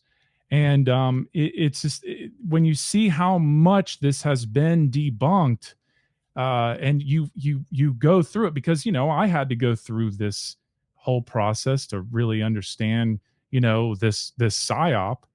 I didn't really know what to think at first, but I went through it and I logically took in the information, processed it, saw what made sense and what didn't make sense. And then I was able to learn very quickly, yeah, this is definitely taking us off track. And it is definitely something that is flattening the brain, really. When you really understand what the earth really is in correspondence to the brain, something I talked about in my Earth Brain part 2 presentation. Yeah.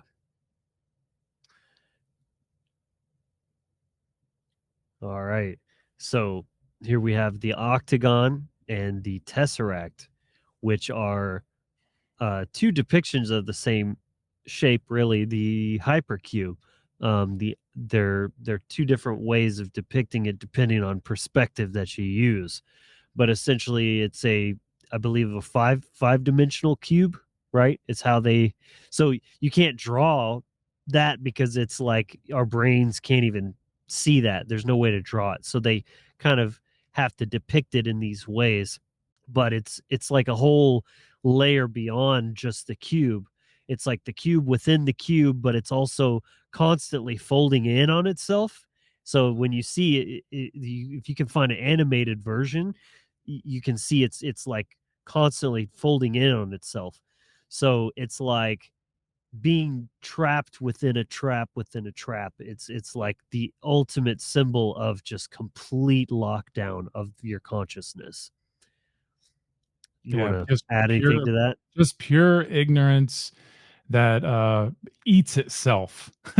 Yeah. It's like, you have all this ignorance, and then because you're ignoring your own ignorance, it completely creates a whole nother cube over your mind, and then it just keeps on going and going and going.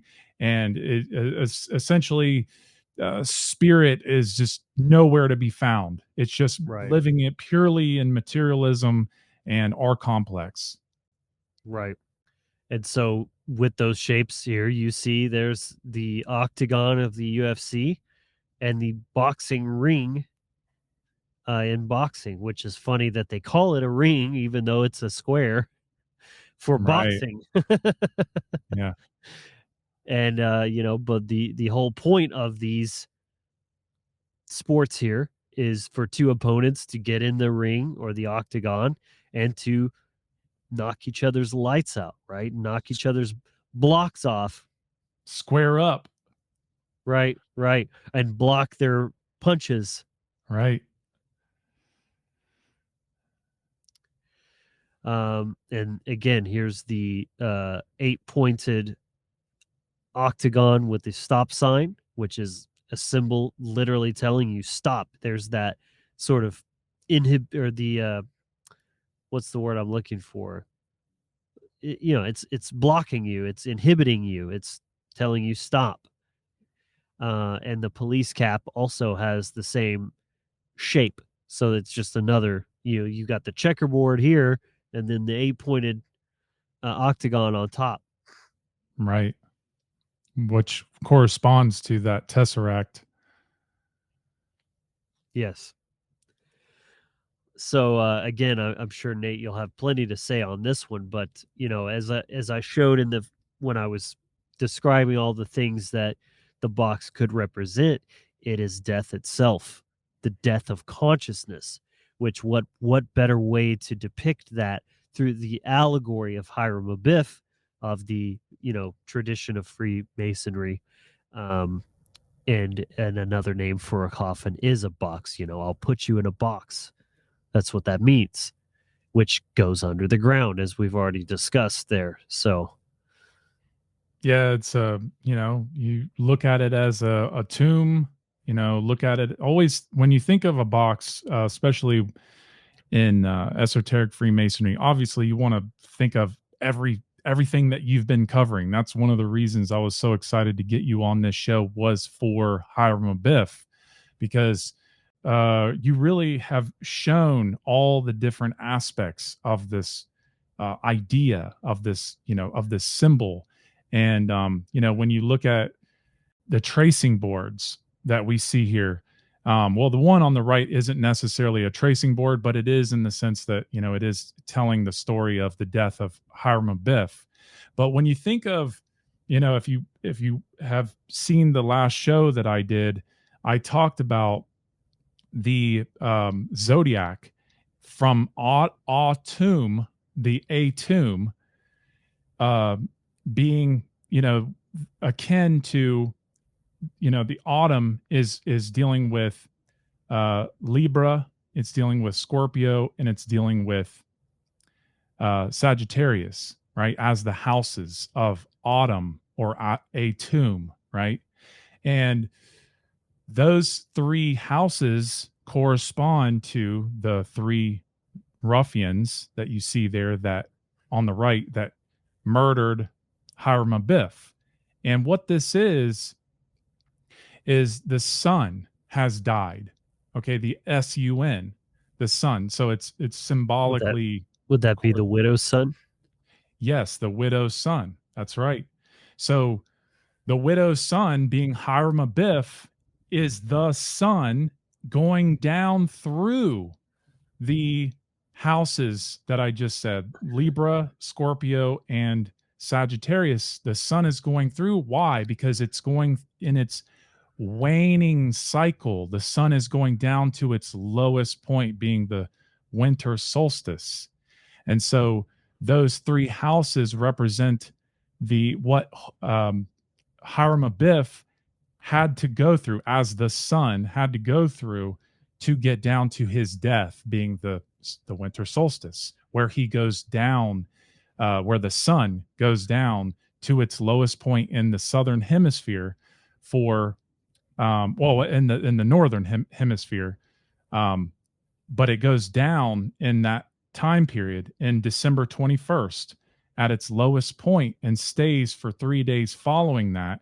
And then, the sun rises 1 degree north on the 25th. So the way that that information has been stored is through these archetypes, being, somebody like Hiram Abiff. And there's a lot more to add to this, but just remember that Hiram Abiff coming out of his box represents the sun starting to rise again, right? And so then, in the spring equinox, to spring out of the box, that's, Hiram Abiff, comes out of the box during that time. The spring equibox.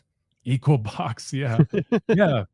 Yeah, to come out of that box, where the sun is at the equator, right? Where the sun has come back up from the south and is going up towards the north, and it breaks that line of the equator. That is the symbolically rising up out of the tomb or the womb. So there's a lot that goes into that. And then also, as you see on the left with the sprig of acacia is the little plant right there. And it's an evergreen, and it's on the south part of the box. And so when the sun, so the sun sets in the west. I'm sorry, I said the south. I meant the west. So the spring of acacia is in the west, right? And the reason it is because the sun sets in the west. The sun goes down below the horizon, which is about going into the box, into the coffin. The right? Underworld. The underworld. That's right. There's the basement, the underworld. That's right. Exactly. Nice. And so, yeah. And so then the sprig of acacia is an evergreen. And an evergreen does what through the winter? It lives. It doesn't die. Like, it doesn't, obviously the trees don't actually die and the bushes don't. Some things die definitely through the winter, but it's about understanding, when there's fall of the leaves and the green starts to go away of everything else. The autumn. Right. Count on the sprig of acacia, the evergreen, to stay green. And what that represents is immortality of the soul. It's always going to be there. It's about spirit. Spirit doesn't die. Right. And so it's about the sprig of acacia is the immortality of the spirit as everything else dies, just like the sun, as it goes down into the darkness, or it creates darkness. Then what happens is that sprig of acacia represents evergreen, forever green. The immortality of the soul lives on, just like the sun lives on, and it will, obviously, hopefully, be back to bring more light. So that's what these archetypes do. It's a very beautiful science. And there's so much that goes into it. So many people are so afraid of it because right away they see a casket and they think evil and death, and they see crossbones and they think, oh my God, this is Satanism. And it's like, people have no idea. They have no idea because, first of all, they don't even know what Satanism is, because it's all about its behavior. Okay, it has nothing to do with symbolism. But symbolism can help you understand morality, which helps you understand evil, and that's the beauty. That is the beauty of this symbolism, because it helps you understand the zodiac. It helps you understand Earth. It helps you understand yourself, helps you understand consciousness. It helps you understand death of the material self, having your second birth, which people are also afraid of, with what that means. And it's a very beautiful, sacred internal science of self. Yes. Very well laid out, man. Thank you for letting me to take the time to explain that. No, dude, I'm here for it, man. You're a wealth of information, man. I love learning from you as well. So yeah, it's so cool to see someone who developed the ideas of all the correspondences of the box, and it all fits together. It's a very when you become conscious of it, you really start to appreciate it, and you start to see that it's not this evil thing that everybody wants to associate it with. And just like this Green Reaper, it's like people just associate death and Green Reaper as being evil, but it's like there's so much more to it. Yeah.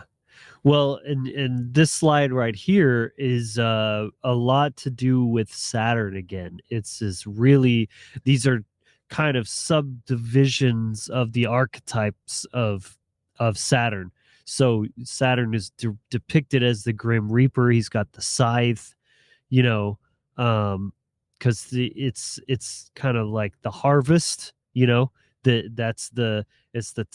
what you do in the autumn to reap what you've sowed, right? And Saturn is all about natural law, reaping what you've sowed, karma, and hence the executioner and the judge as well.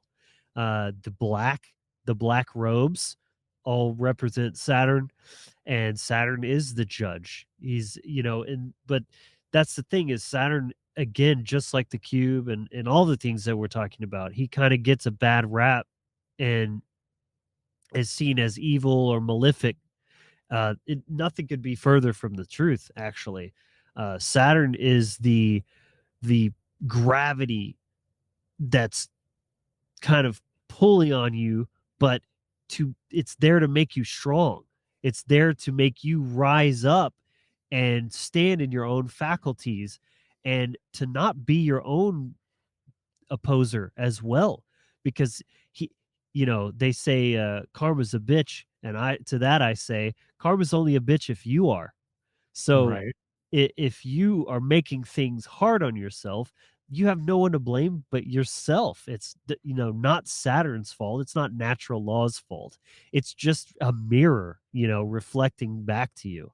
So these things are only negative if you have something that you should be concerned about, what you've brought upon yourself. Otherwise, you should see these forces as something that is a positive, because that's what's keeping balance and order in the universe. There would be chaos without these forces at play. So it's so misunderstood. And again, it's the Abrahamic mind virus. I know I really rail on that, but this is why, because it absolutely fucks up people's ability to perceive all of the parts of nature and the integral purpose that they have to play. Everything is has a purpose and is balancing out and serving a role in cosmic order and the spiritual experience as well, on that personal level. So I'm very, you know, strongly opinionated about this, because I hate to see that people misunderstand these things and they reject them or demonize them and vilify them without understanding, like, how bad things would be if these guys didn't exist and weren't doing their thing, you know. And if you live righteously and align yourself to truth and natural law, you don't have anything to worry about. And the challenges that come your way when you cultivate a warrior mindset, this is something I talk a lot about on my channel as well, is you're not a victim to circumstances. You're not like, oh, everything's happening to me, nothing ever goes my way, and blah, blah, blah. That's the victim mindset. The warrior mindset is like, I'm in control of my destiny. I'm forging my own experience, and the challenges that are inevitably going to come regardless, no matter how much control I think I have and how perfectly I play everything, shit's still gonna go wrong. And to that I say, fucking bring it, because all that's gonna bring for me is more strength and experience and leveling up. You know, with the greatest lessons come from challenge and even calamity. Very well said. Yeah, man. Yeah, the challenge, yeah, sharpening is all about taking on the challenge head on. And you know, people don't they fear what they don't understand. They fear what they don't know. And you know, so they reside in the dark. So it's just, you know, but if people were to really be raised correctly, don't demonize things that you fear. Look into them, look deeper into them, and there you will find the truth. um I really like the way that you broke all that down, because I mean, you know, think when you're talking about the Grim Reaper and you know, Saturn and Kronos, and you know, being this natural law, is, you know, this is all about understanding this hourglass too. You know, we only have a certain amount of what we call time here and now. You know, we only have a certain amount of time from the time that we're incarnated until the time that we are, you know, physically going back. Recycled. Yeah, recycled, right. We have a certain amount of time in this, you know, this form, and therefore we only have so much time to figure out our own self, our mind. And people have, you know, this is something I talked about in the last show about time management, because it's about understanding that if we don't manage our time correctly, we only, I mean, this is what the Weeping Virgin goddess is about understanding that we only have this certain amount of time, and there's only the hope. The sacred feminine, the Weeping Virgin goddess, she also, one of the things she represents is she's weeping and hoping that the spirit will rise once more, you know, in this carnation being one time at least. But I look at it as like, you continuously, just like the sun goes around the earth, you know, from our perspective, it continuously having aligning our energy, ourselves to the sun, as rising with the sun, because it's part of nature. And just like just like animals and plants rise with the sun every day, well, same thing with consciousness. And but we only have a certain amount of time to figure that out and actually align to that. And of course, there's so much mind control that we have to, a lot of breaking out of the box that we have to go through to really rise up out of that. But the green, I like what you said about, you reap what you sow. I mean, it's just, it is, what are you going to plant within yourself? Are you going to plant a whole bunch of garbage of, allow a whole bunch of garbage to be planted in your mind and have that grown? Or are you going to uh, defy that box program and break free of that, and then plant lots of beautiful knowledge and experience of nature into yourself, and then grow that as the real true hero of yourself, without just living the program, very, Yeah, very beautiful knowledge. I love it, man. We're really getting into the flow. I can feel it. We're Yeah, getting man. all fired up. All right, so yeah, really like this next slide as well, depicting the ballot box here. This is a box. We just talked about the box as a depiction of death, or the coffin. This is where your free will goes to die. Yes, completely agree. Well said. Yep. Yeah. So Ding ding. yeah, nailed it. I mean, this is a big one, because people are abdicating their personal power and sovereignty away, and for these so-called representatives. I mean, just think about the terminology of that. You're voting for someone to represent you as a human being. You're outsourcing your very humanity and self-governance to somebody you've never even met, who are notorious for being the most lying scumbags on the planet, and thinking like this is civilized society and this is how things have to be, or else chaos would be, all the crap that people say. But yeah, this is a really big one. And obviously, yeah, you put it in a box, a ballot box, because it's a poll, right? That's what a poll is it's just to ask your opinion, right? It doesn't mean you're controlling anything. It just means, what are people thinking? Where's the consciousness at of the masses here? Yeah, it makes for a good box to throw up in or shit in. Yeah, right. Yep. Shit It tickets. Yeah, shit tickets. Yeah. I mean, it's just it's like taking your soul, right? And if you could symbolically take your soul out, right, as a piece of paper, and then you light it on fire and throw it in the trash. That's exactly what you're doing when you're voting. You're right. Only it comes with the violence that is imposed on other people's rights as a result. People don't understand how that works because they don't take the time, they don't pay the attention to essentially get out of that box. Yeah, think it through. Right. That's what this one, it really comes down to for me.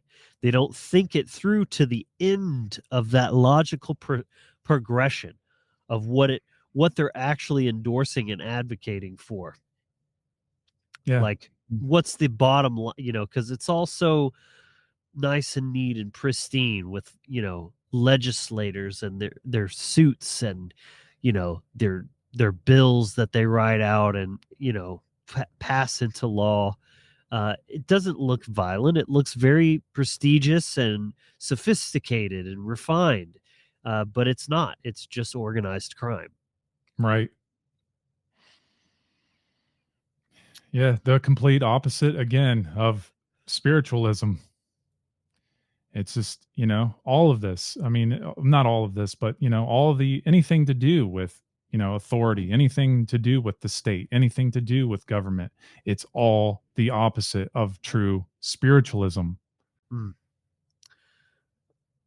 So this next one here is dealing with the pyramid symbol, which you've already touched on a little bit. In order to build a pyramid, you have to have units that are uniform. In that way, you can stack them and construct a monolith, like I talked about earlier. That's what a pyramid is. It's a monolith, and so that's why they have to put your brain in the little press and clamp it down, and then and then it's a cube. In that way, it conforms to all the other cubes that are the same shape, and it stacks nice and neat. And this is why on the dollar bill you've got the pyramid that is stacked up almost to the eye of consciousness. And if you look at the finished product of what their New World Order is, that's what it says right there, Novo Ordo Seclorum, New World Order, is that the cubes would be constructed until the pyramid is finished, and the peak would be obscuring the light of consciousness. That's exactly what they're doing. They're creating everyone into cubes so that their consciousness is blocked out, is squelched. So even in this right image here, you can see the peak isn't quite finished yet. So I thought that was a pretty fitting one here. And then the next one, I believe, yes, this is, the Wall in Pink Floyd's The Wall. All in all, you're just another brick in the wall. We don't need no education, right?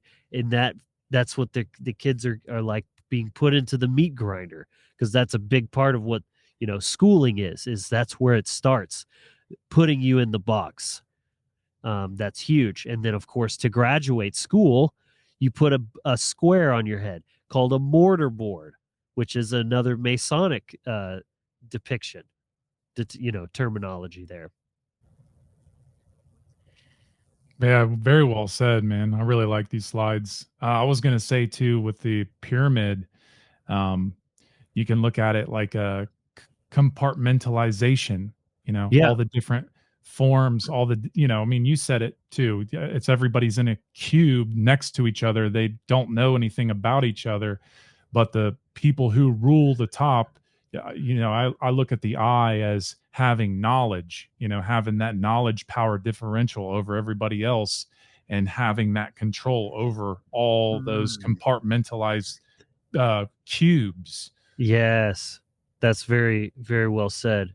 As that's what the concept of a terrorist cell means. Yes. Well, it's a cell, like a jail cell. It's another cube.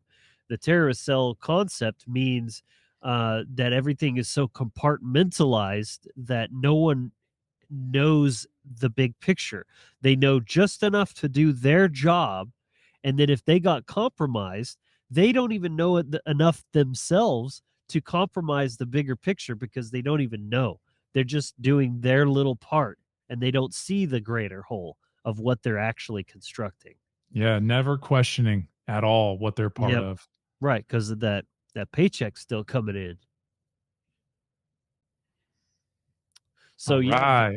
that concludes the box symbolism portion. So Nate, if you want to say anything before we move on to this animism section. Yeah. So I briefly, well, I just want to say also that, the box symbolism is, I mean, it's just so important to the next part of this presentation, or the next part of the show, because animism is about how we're going to get out, or grow out of this box of materialism. And I did touch on animism a little bit in show number 45, and it is, as far as I know, animism is considered to be the root of all religion in the sense that religion, it started somewhere, and then it becomes corrupted, and animism really is at the heart, the central part of what religion really truly means, and I think that Logan has really done a fantastic job at explaining animism. And oh yeah, well, one of the things that I wanted to say that I touched on in that show number 45 is I talked about the attack on air and our lungs. And air is associated, or it's associated with breathing.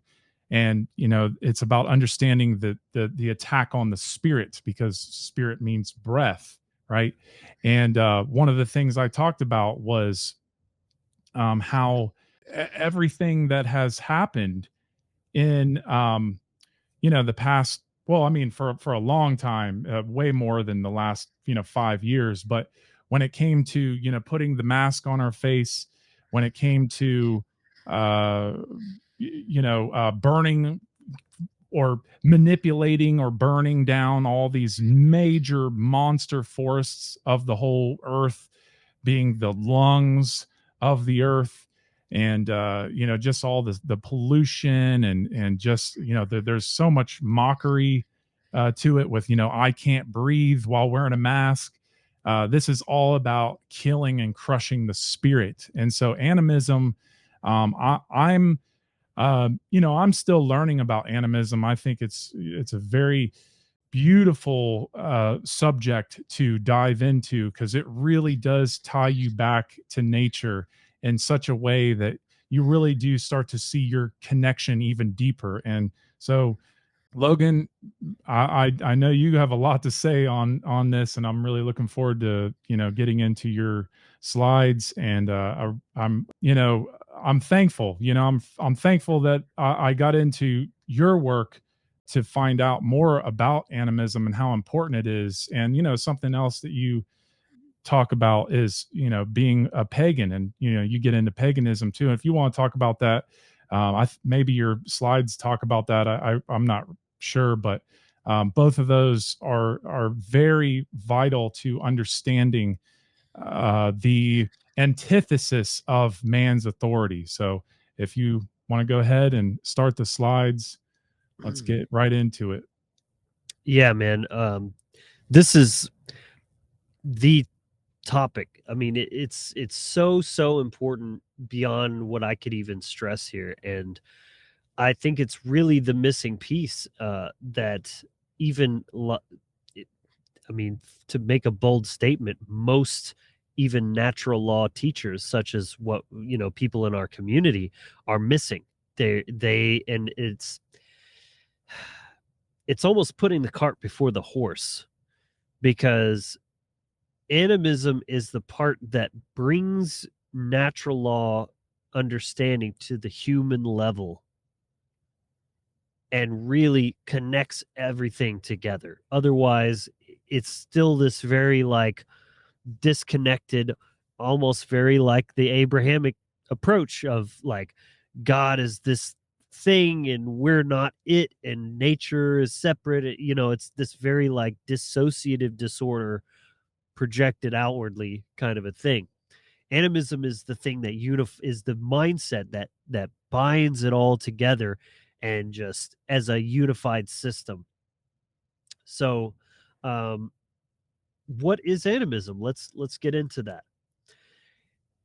It comes from anima, which is a Latin word which means breath. Like you were just saying, it's another way of saying that, the spirit, to be inspirited or inspired, is to be imbued with this life force energy. So that's what the anima is life force energy, but is associated with breath as well. And so this is where the word animated comes from. So to be animated is to be imbued with life force energy. You've animated an inanimate object into something that has life. And this is where animals, the animals are imbued with this same life force energy. So animism is a mindset. It's not a religion. It is a way of looking at the world, at reality, the universe. It is a mindset or worldview that all is mind. So right in that, it is integrating the first Hermetic principle, the first natural law. All is mind. So that's your base operating system. The entire universe is consciousness, and that all living beings, including animals, plants, and even inanimate objects, possess a spiritual essence or soul. Nature is seen as a web of interconnected spiritual forces, and each element of the natural world is considered to have its own consciousness or spirit. It underscores the idea that humans are just one part of the larger tapestry of existence and are interconnected with all living beings and elements of nature. I love that. So the is based upon the natural laws of spirituality, the universe, and our place in it. It is the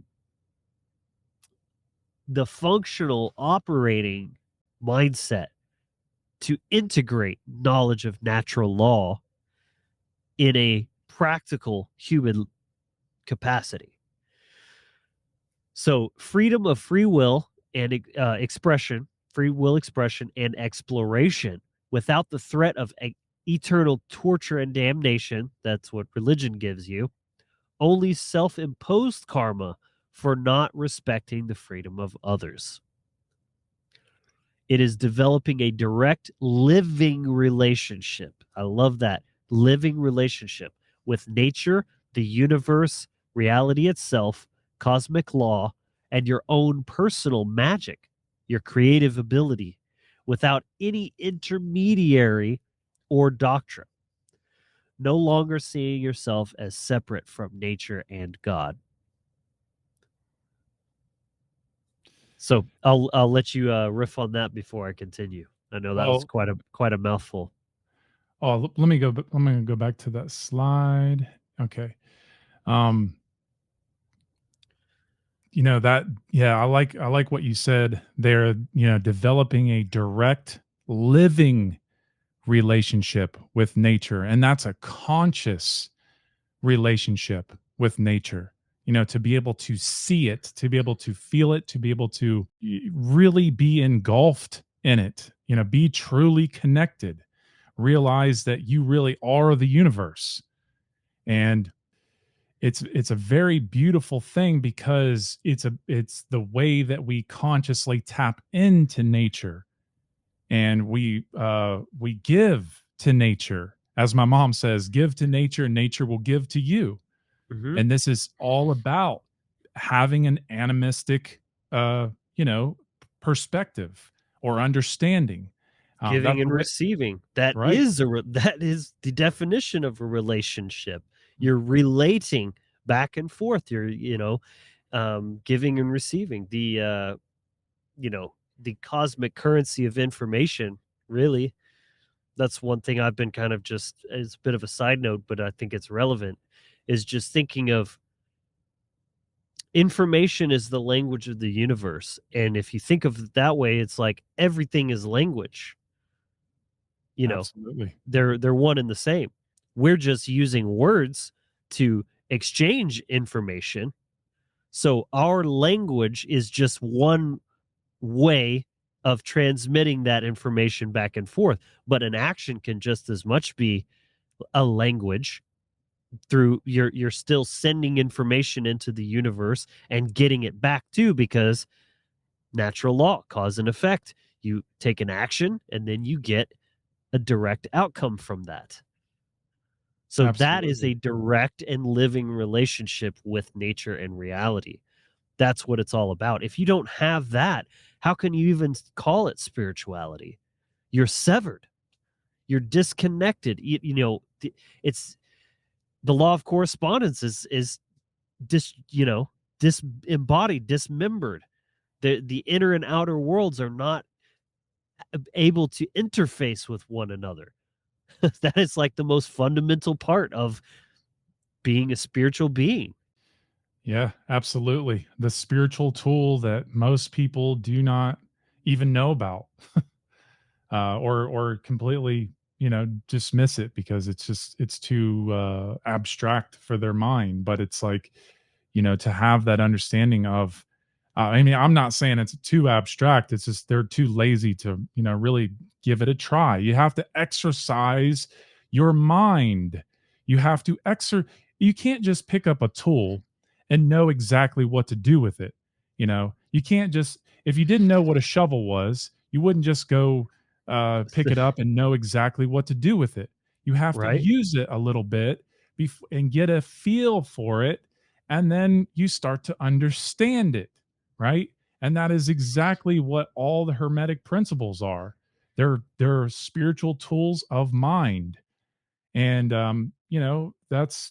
that is, I mean, the way that I understand animism, that's what it's about. If you have hermeticism, then you understand, and what I call the hermetically versatile mind is being able to be have an understanding of all these tools and know how to use them in nature, and know how to connect within nature. Hmm. And it's such a beautiful thing. And so too many people don't understand it. Too many people flush it down the toilet, say, oh, that's just some new age, mumbo jumbo, or it's, religious types are like, that's the devil's work. Right. It's just crazy how much people are missing out on these just absolute beautiful tools at hand, Hmm. It is. And I mean, this is an occulted word. Can you name one time you've ever heard this word animism said on a TV show, a news report, anything in mainstream media whatsoever? Yeah, definitely a sequestered word indeed. Very suppressed, very hidden, very I mean it's here now. But it is definitely, I mean it is the occult.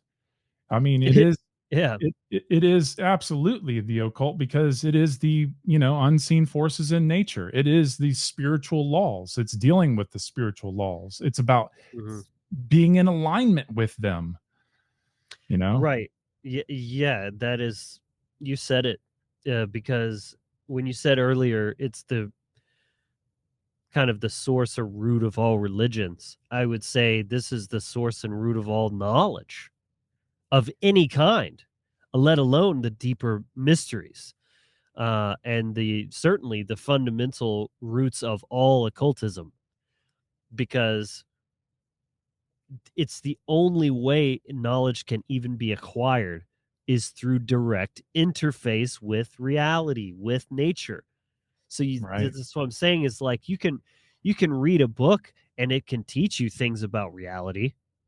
There, the Kabbalion, for example, very useful book that's showing you something, and then once you see it, you can observe that and be like, oh wow, that's why that book is so profound, because it's revealing something that you can see for yourself that you didn't see before. It was occulted, and then the veil was lifted, and then then from that point on have the ability to see, observe, and work with those dynamics Right. directly, personally. Right.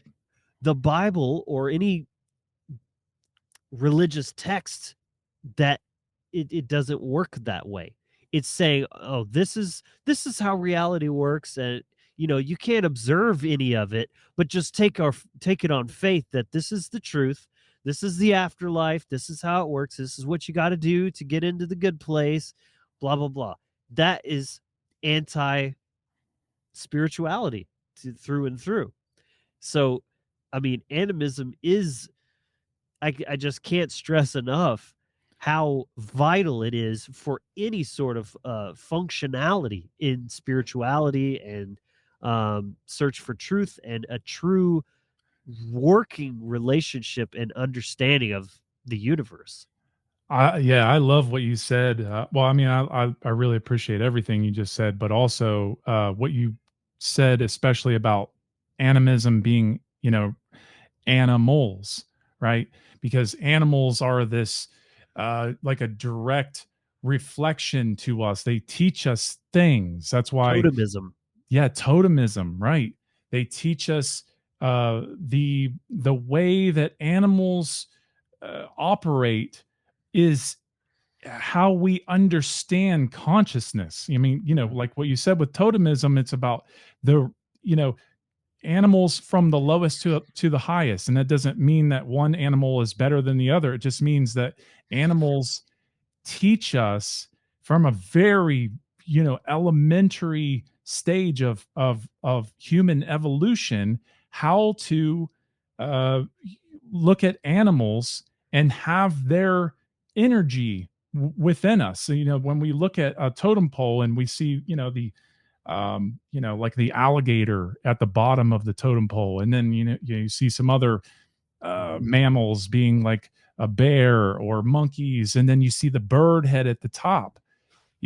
This is all about that true connection with animals, and that's what I understand animism to be, having that true connection to nature, in the sense of trying to understand the self and how Yes.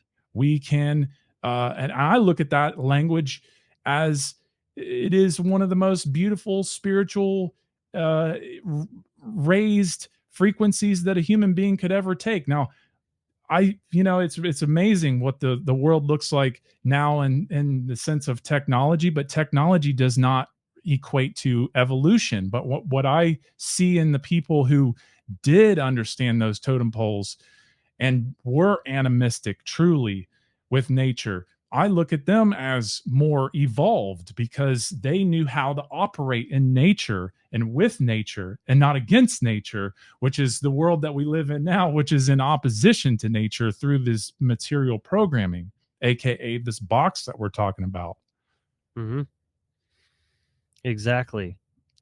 Um, so animism is the mindset, and then I mean it's like the first two principles, hermetic principles applied, directly applied, because it's correspondence as well.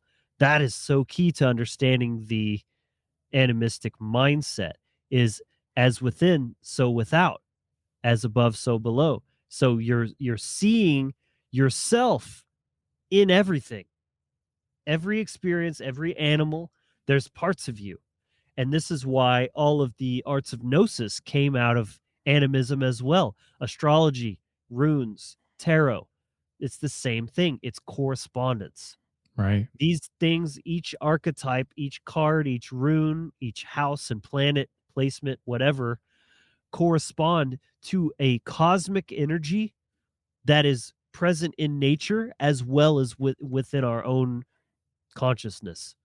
And this is the key to understanding yourself and the universe all at the same time. And that's the beauty of it. The more you learn about the universe, the cosmos, the more you're learning about yourself, and vice versa.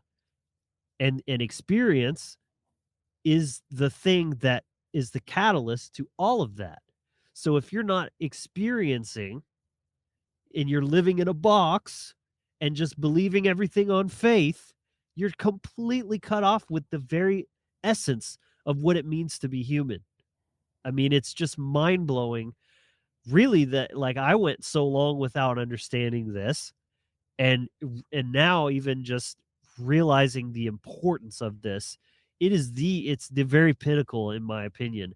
And because everything else falls into place with that: natural law, morality, you know, esoteric, knowledge, all of that.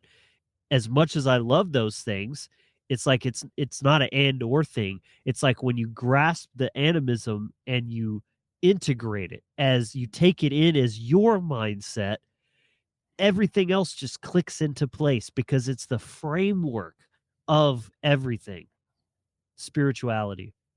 Right. Yeah, it's like the glue.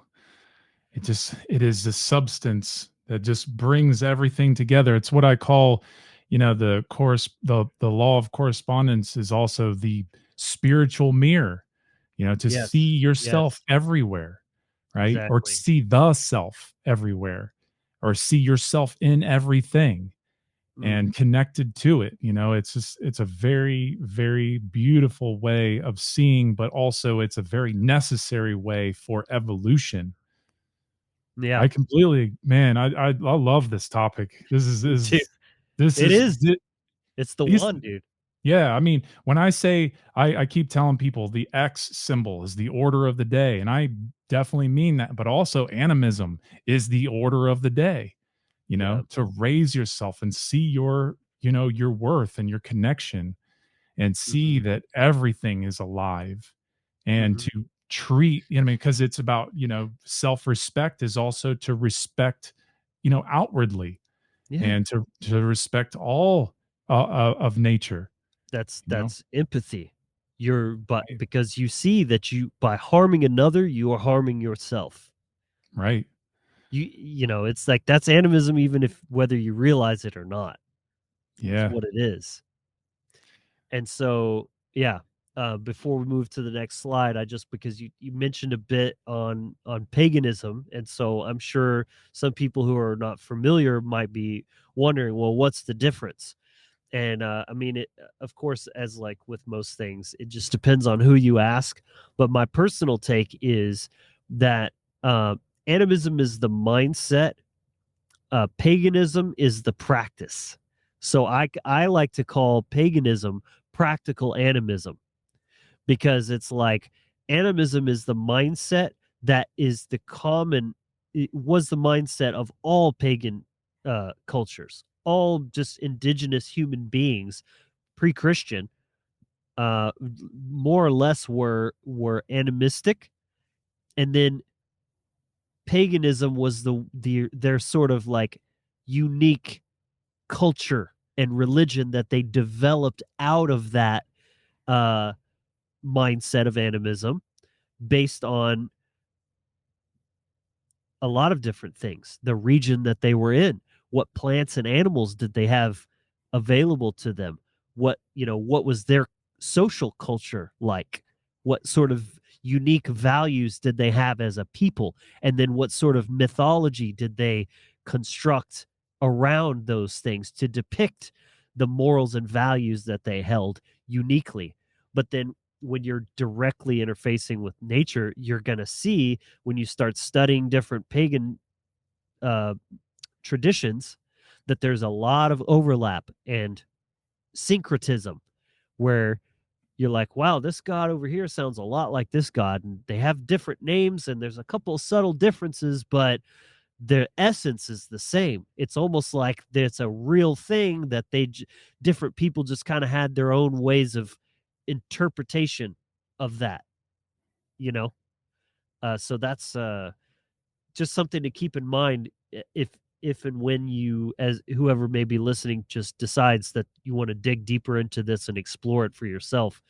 That's the way that I look at that is animism is the just the pure default spiritual mindset of a human being without the box, without the doctrine and the programming and the slave mind bullshit that's just piled Mhm. onto us at birth, and then through that, that's the beauty of it. That's why there's different forms of paganism because it was the free and pure mindset that allowed for that individual creative expression and interpretation of the natural forces to develop into all these different rich and beautiful different diverse traditions of paganism. Yeah, man, when it comes to paganism, my whole life, obviously, if you're raised in a Catholic family, especially, the demonization of Oh, paganism is unreal, it is. to the point where even when you're getting out of religion, you still have this belief that paganism is just a cult Mm. of evil. And then when you realize that this is just heavily demonized for a reason, to really suppress anybody who's connecting to nature spiritually through animism, and this is just, what I understand now is just you start to really understand what we're up against, how powerful of a force this mind control is of the church. And it is very, very just layered and layered. And, you can definitely see where the church infiltrated, the teachings and the the way of paganism. You can tell how they tried to make it into something of their own at some point. But also it's just about understanding that it just keeps becoming more and more corrupt over time. It just keeps going more and more into materialism. But I think a lot of people have just, I really like the way you explain that, and a lot of people just still have that really poor, low resolution idea of what paganism is. Mm. And I mean, I'm not going to sit here and act like I know fully what it means, but I definitely know that it has a lot to do with, being more grassroots and being more aligned in nature. And it definitely has, you can see the way that people, did their rituals. You can't do those ancient rituals without being animistic, because it's all about understand it's nature rituals, it's nature, what's it called, it's all about fertility, it's all about, understanding the cosmos, understanding the planets and the stars, and everything that you're connected with truly in nature is just obliterated by especially what I keep referring to as the solar cult. It And is.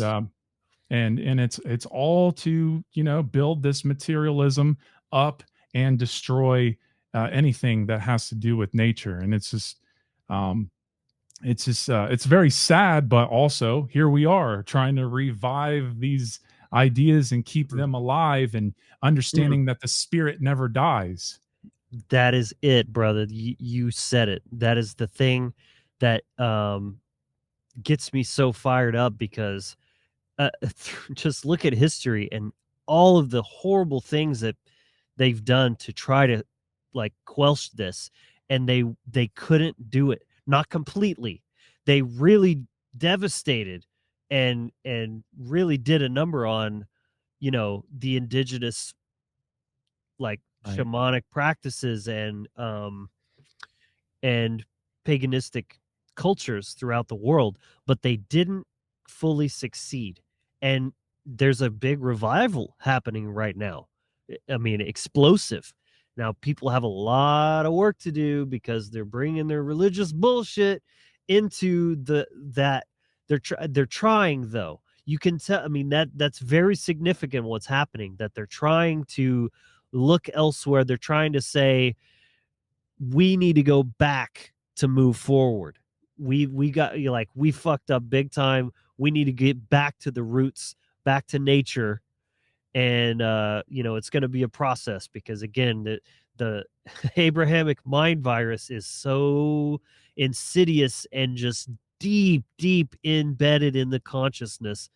And I mean, I'm still trying to uproot stuff that I have held on to, and I've not been Christian in name for decades now. And it's still a process. So people that are newer to coming out of it and they're jumping right into paganism, it's like there's a lot of deprogramming that needs to be done to truly get it. But it's a step in the right direction, so that makes me very happy. But I definitely agree that the Abrahamic mind virus is arguably one of the most devastating things that's ever happened to humanity in terms of our consciousness, our connection to nature, our spirituality.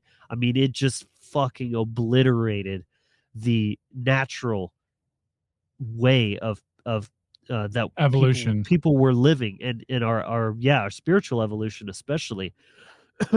But as I've really dug deeply into mind control more than ever this past year, especially with that trivium hacking presentation, I mean, and I've been studying this topic for many years, but as I really dived fully into that, one thing became so just unmistakably clear, that really the bottom line to all mind control is simply to disconnect people from nature. It's Oh, such yeah. a it sounds oversimplistic to put it that way, but if you really think about it, it actually is very true, almost universally, whether directly or indirectly. That is the one like common thread to all of it, is to put you in the box and give you a proxy. It's like I mean, the Matrix is an obvious example, but it's almost like, maybe this is a crude example, but it's like we as humans are built to have sex, right? We have these sexual organs, and there's just nothing more natural and just raw and organic than penetration, right? For both people. And then it's like all the mind control is like giving you a fleshlight and sticking that on you and telling you, oh, this is the real thing. This is what it is. And then eventually you just start believing it, and you forget what it's even like to connect with another human being. That's what it's like, but with nature. Well said. I completely agree. And it's, I mean, as long as people don't understand that we're living in a solar cult, we will remain enslaved in this materialistic uh, degradation that's taken place. And again, we have to stress there's nothing wrong with the solar. There's nothing wrong with the sun. There's nothing The wrong sun with is evil. yeah, I know. Yeah. It's literally burning this cult mentality, this materialism into people's minds, and they have We've no just got a idea. sunburn. That's all. We've Right. got a sunburn, man. Yeah. Just need to Yeah. put some aloe on it and Right. get in the shade a little bit, you know? Right. We've burned our wings, collectively. Icarus. Yeah, because there's spirit is what rises and flies, right? And so, or Wow. levitates, right?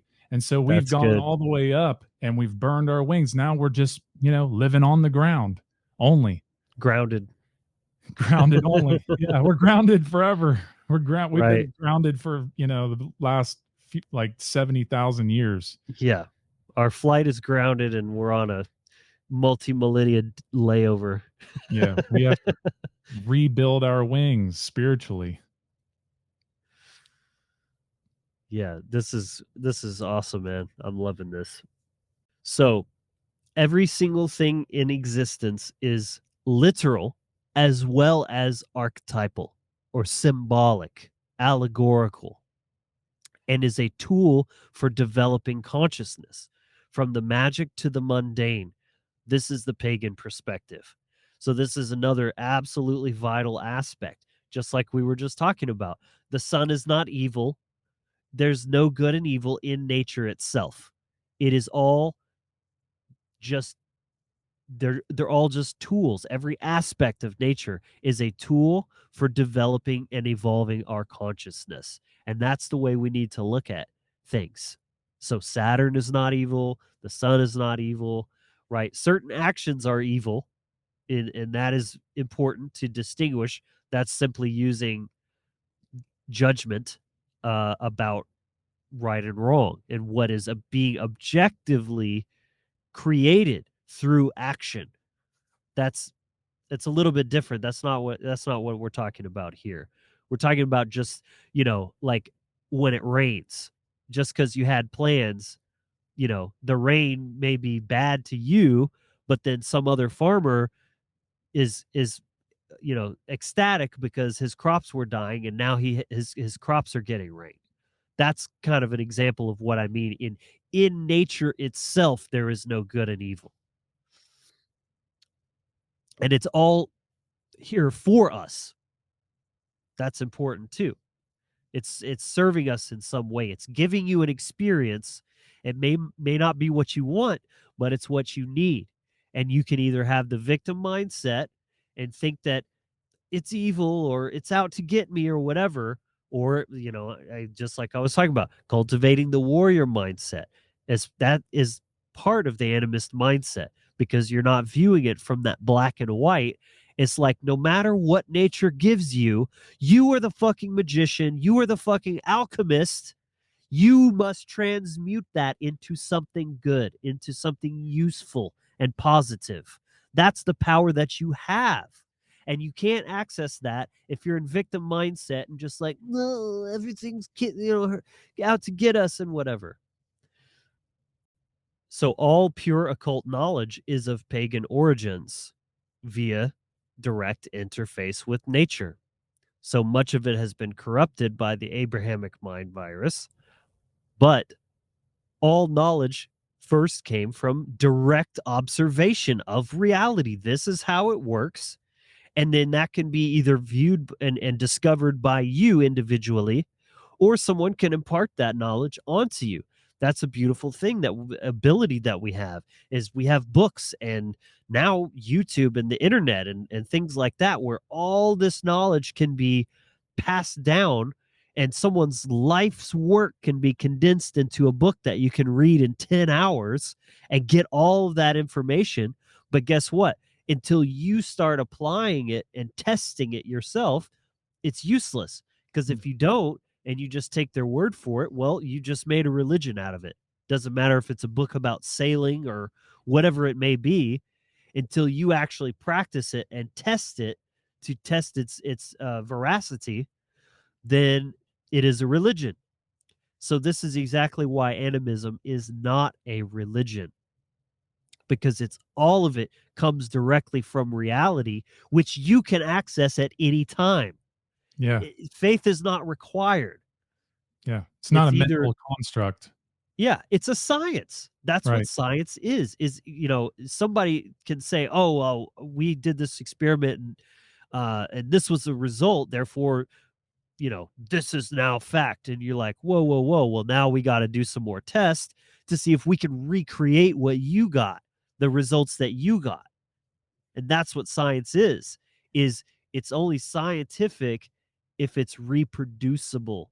If you can take, a environment and control the variables, that's what natural law is.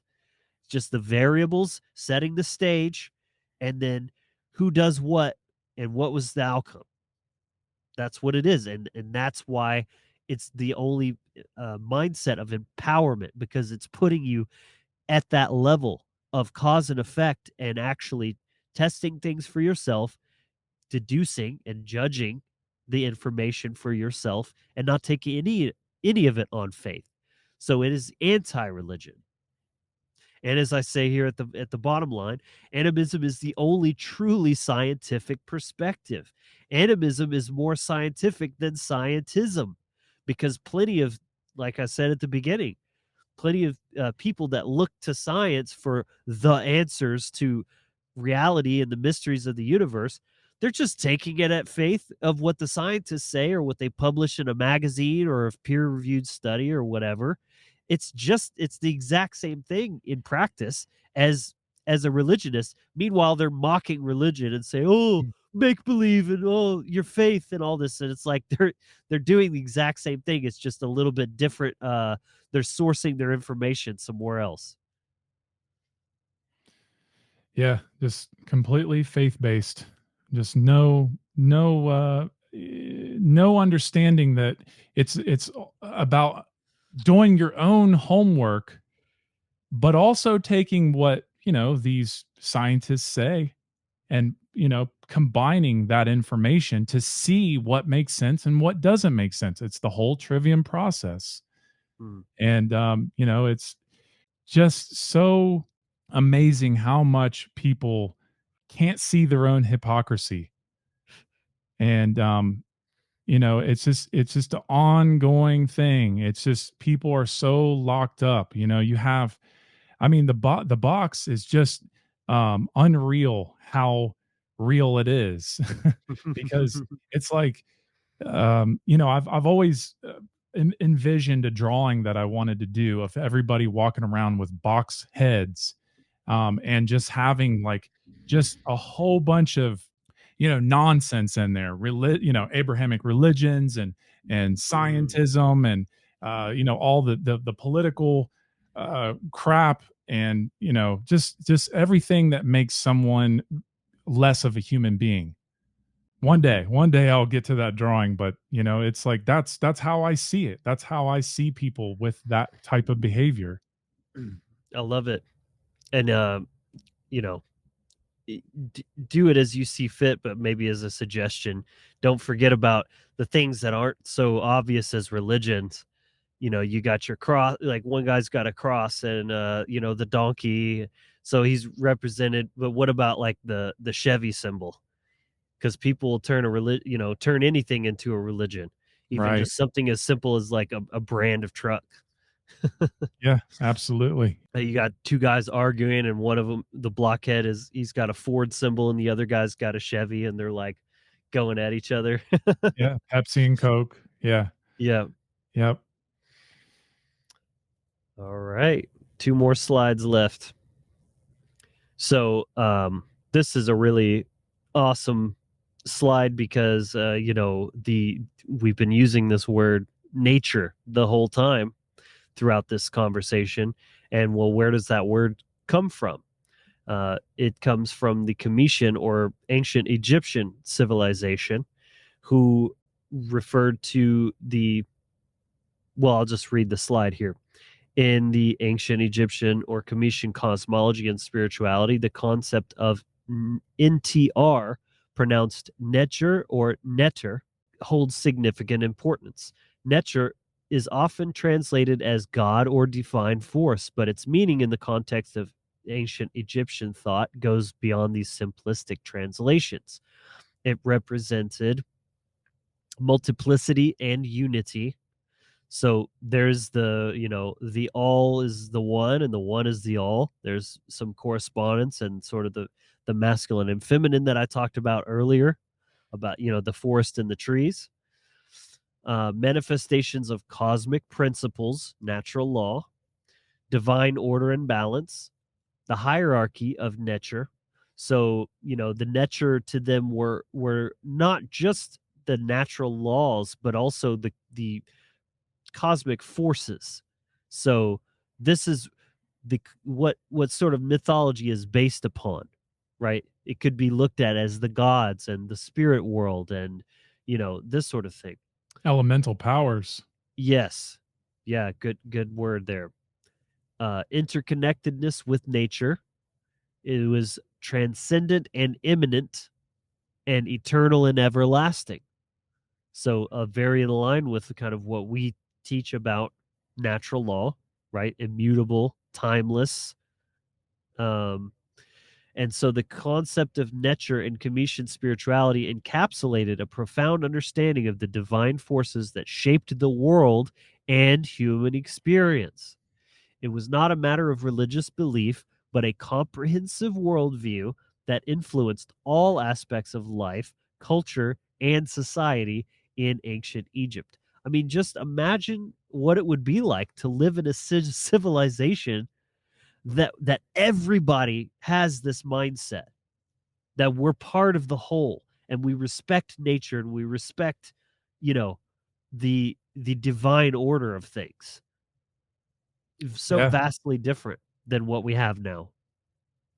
Yeah, understanding their role in nature. This is one thing I really like about understanding the nature, the NTR is, the nature, the elemental power, which, we eventually call God or gods, right? And or the Neteru, which means, gods plural. And these are the elemental powers that help us understand the whole. So if you think of, the divine circle, it is pure, right? It's infinite. Complete. And so, right, it's complete. That is absolutely right. And when that, as a human being, we have, especially when in the stellar mythology, and then into the lunar, and then into the solar, before it got corrupted completely, is we understood as a people at some point, or the people back then, I just say we, because we're human beings, we're all connected. At some point we were raised because the societies back then were raised. They really understood these elemental powers as a way of understanding the whole circle, the divine, the great architect of the universe, the infinite intelligence of the universe, natural law, nature, whatever you want to call it. They understood it, and they had these elemental powers as natures or archetypes that they had to help them understand nature. And that's why they all understood, that's why they were all aligned, because they weren't material based. They were helping each other raise up because they understood the value of life. They understood that. I mean, I'm not saying all the way through all the mythos, but I'm just saying that at one point, especially from what I understand with the stellar mythos, and this is something that a lot of people really hate to hear, but something that took place at least 300,000 years ago. But these people, the writing is on the wall. The writing is in the building of the architecture. They understood. They were master astronomers. If you're a master astronomer, you understand how nature works. You are an animist. You're somebody who is paying attention to how things actually work through gnosis, taking in the information. You're processing the information, and now you're applying it. You're seeing it everywhere. You're seeing how this law, this natural law, how it really works through these archetypes. And it's a very beautiful big picture. Something I'm really trying to explain a lot further in these shows recently. Something that can be, that's why these archetypes like Osiris and Horus and Hiram Abiff and uh, Isis, and just Hiram Abiff. We have to understand. I didn't mean to throw him in the mix, but it's just these are the elemental powers, and then Hiram Abiff is a connection to those elemental powers to help us understand them from the modern day. So we have our modern netchers. I would associate Hiram Abiff as a netcher, but it's about understanding those ancient netchers and what they really meant as aspects of nature, powers in nature. And so that way we know how to work with those powers in nature, aka being an animist, right? Yeah. Very It's well said, beautiful. man. Yeah, it Very, really is. Really is. And it's something that, like, you could spend a lifetime just unfolding, all of the implications of what this truly means. And that's a beautiful thing too, because it's like you could look at it like, oh, well, I'll never fully understand it. Oh, that sounds like so much work. Or you could look at it like, I have a lifetime of discovery and improvement and deepening, drinking from the well of knowledge. That sounds much better to me. yeah. Refinement is, I mean, it just makes the most sense instead of staying dull. So if you see the universe and self as reflections of itself in the mind of God, not separate but one, interacting through a unified sacred system of nature, you are an animist. See how easy that is? You don't have to get baptized. You don't have to do some sort of initiation. It's just if you have this mindset, then that's what you are. And it's really that simple.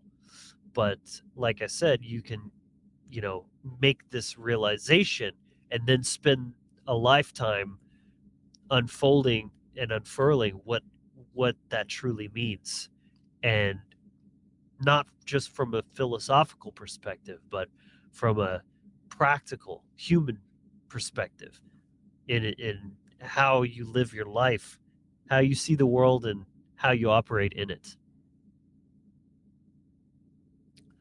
Very well said. Yeah, that slide is such a great way to end this whole show, because I mean it doesn't get any more simple than that. And of course, with that being said, truth, a lot of people say truth is simple, and I'd have to disagree with that. I'd have to say truth is not simple to understand. It takes a lot of work, and it doesn't, you don't just automatically see things. It doesn't just automatically develop, when you come in contact with this type of knowledge, right?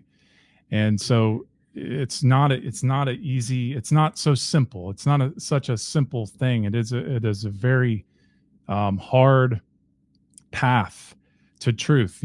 Truth is a hard path, especially if you've broken the box of mind control. It is very difficult. And you're bringing up an interesting thought for me here, because there's I want to add my own kind of personal take on this, because I do agree with what you're saying, but it's like truth is truth. Truth is everything. So it's both infinitely complex and simple, because it's the one and it's the all, right? So I would say truth itself is both simple and complex. Yeah. However, when it comes to our understanding of truth, which becomes knowledge, right? We don't have truth, we have knowledge of truth. Truth is what is. Our knowledge is simply our mental ability to come to actually comprehend what that is, to see it and to truly understand it. And so truth can be simplified, but only through that very rigorous, difficult process that you were just talking about, Nate, of getting to that point. So it's like it's like it starts simple, then it gets complicated, and then it gets simple again. Because you have to start with like a morsel to point you in the right direction. And then you start pulling on that thread and seeing where it goes. And then the more you pull, the more comes off in different directions. And you're just like, oh, for every question I answered, I have 5 more, questions. And then you go and you go and you go. But then once you kind of hit that like inflection point, then you start collapsing it back in and of itself.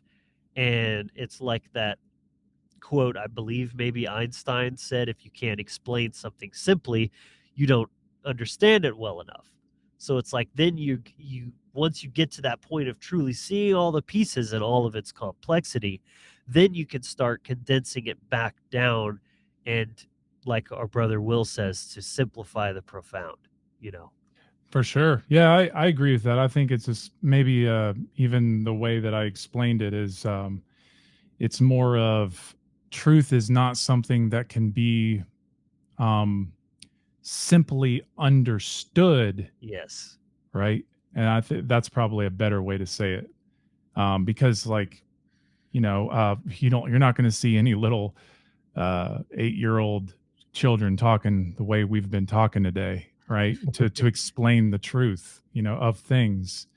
It's takes just years. it takes years to see it, to understand it, and to appreciate it, and to arrive at it. And but yeah, it's, I agree, it's complex, but the more that you like, I don't know how I would explain, I mean, I could explain to a child certain things, but it's like, that's how I measure it. It's like a child.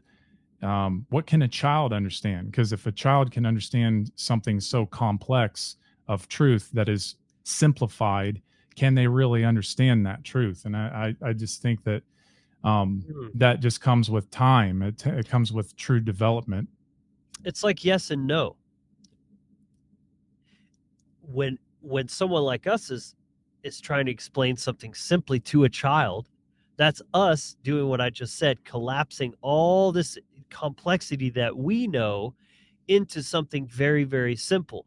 Now, is that simple going to contain all that complexity? No, but it can be simple yet still true, and Sure. in a way that's deliverable to a simple mind such as a child. So it's like they can understand the simple version of it and it be true. What they're thinking of is true. It just doesn't have all the richness and the nuance that we have that comes with time. I think Right. that's a really good way to look at that, actually, because I think that's how we should, I'm not a parent, but that's how I want to approach teaching my kids, is give them the simple morsel that does contain the essence of it, but in a very simplified way that doesn't confuse them and bog them down, and then they don't really understand it at all. Better to have a very simple yet true version than an overly complicated thing that actually pulls them away from grasping the essence of it. Right. Yeah. That's an interesting thing. Oh yeah, no, it is. It's and it's, I mean, there's a reason that symbols are simple, right? and therefore, the more that we can simplify things. I mean, that's why a symbol is a symbol is a simple thing, as an emblem, or as a shape. Dude, And that's such a perfect example, because, as you know, I've been diving deeply into the runes because I'm working on my rune course. And so that's such a perfect example, because I could take a rune and like tell you a few words that describe it, and those would be correct, but still not containing the richness of what that rune truly embodies. So it's like I'm learning how rich and complex the runes can be, and absolutely falling in love with that, but still seeing that. And this is why I'm breaking down my course into the exoteric and the esoteric, because I want to be able to give those kind of more common interpretations that you hear like on a YouTube video or something, that are not untrue. They just don't have that same richness that I've like harvested from like hours and hours of research. So that's a perfect depiction of that. A single symbol can contain so much, a wealth of knowledge. absolutely. And yet you could just give a few little words that sort of encapsulate that and still be like true to that. Yeah, absolutely. Yeah. I mean, that's the beauty of symbolism. It is all about the complexity and the simplicity all at once. But that being said, we're approaching a very late hour, and we're going to go ahead and wind down. If there's anything left that you would like to say, please feel free to let people know any last words. I think we really covered a lot here. So if you're still listening, congratulations. This has been a pretty beefy episode, but I think really jam-packed with lots of information that's important for everybody to consider. I certainly learned a lot and got my wheels turning. So really grateful for the opportunity. I've really enjoyed this conversation, and anyone out there who resonates with me and some of the things that I talked about, then please feel free to come check out more of my work. You can go to thewizardfactory.com and find links to all my platforms, and primarily I focus on my YouTube channel. So my longer form videos and presentations are there, and I cover a lot of different concepts, but definitely animism and natural law being the epicenter of everything. Where all roads lead to Rome, essentially. But yeah, that's about it. Follow me on the social medias, Facebook and whatnot, and definitely subscribe to the YouTube channel. And yeah, let's connect. Great, man. Thank you so much, Logan. I've been looking forward to this for a long time, ever since I saw your presentation. And, this isn't something that I've done for a while. If anybody's been listening to the Cubbyhole, they know that I haven't interviewed anybody for a very long time. I've been really just putting all the work into, the information and doing a lot of research. And, anybody who goes and looks at or listens to anything by Logan and the Wizard Factory, you will definitely be in for a really great gold mine of information. And one thing that, as you could see in Logan's slides, his aesthetics are always spot on. They're always so good. And that's always been something else that has been inspiring, because, having good slides with knowledge associated with the slides is what helps us really solidify these ideas, and it makes such a bigger impact. And I really, I love that. I think it's so inspiring, and it's something that very few people really do, and I think that it's a major tool. And but anyway, on that note, thank you all for tuning in. And if you're interested for more shows, presentations, or news, please go to cubbyhole.com. And also, if you have any questions regarding the topics for these shows, please email me at cubbyhole@mail.com. And that's @mail.com, not Gmail. I'm just giving Logan a hard time. A lot of people think that, but please email me if you'd like to be on the list for any Cubbyhole news regarding new presentations, major events, or the newest podcast episodes. And on that note, I'm your host, Nate Cap. Thank you for listening. And just remember, keep in mind, do no harm, defend truth, and keep transcending dogma. Break that box.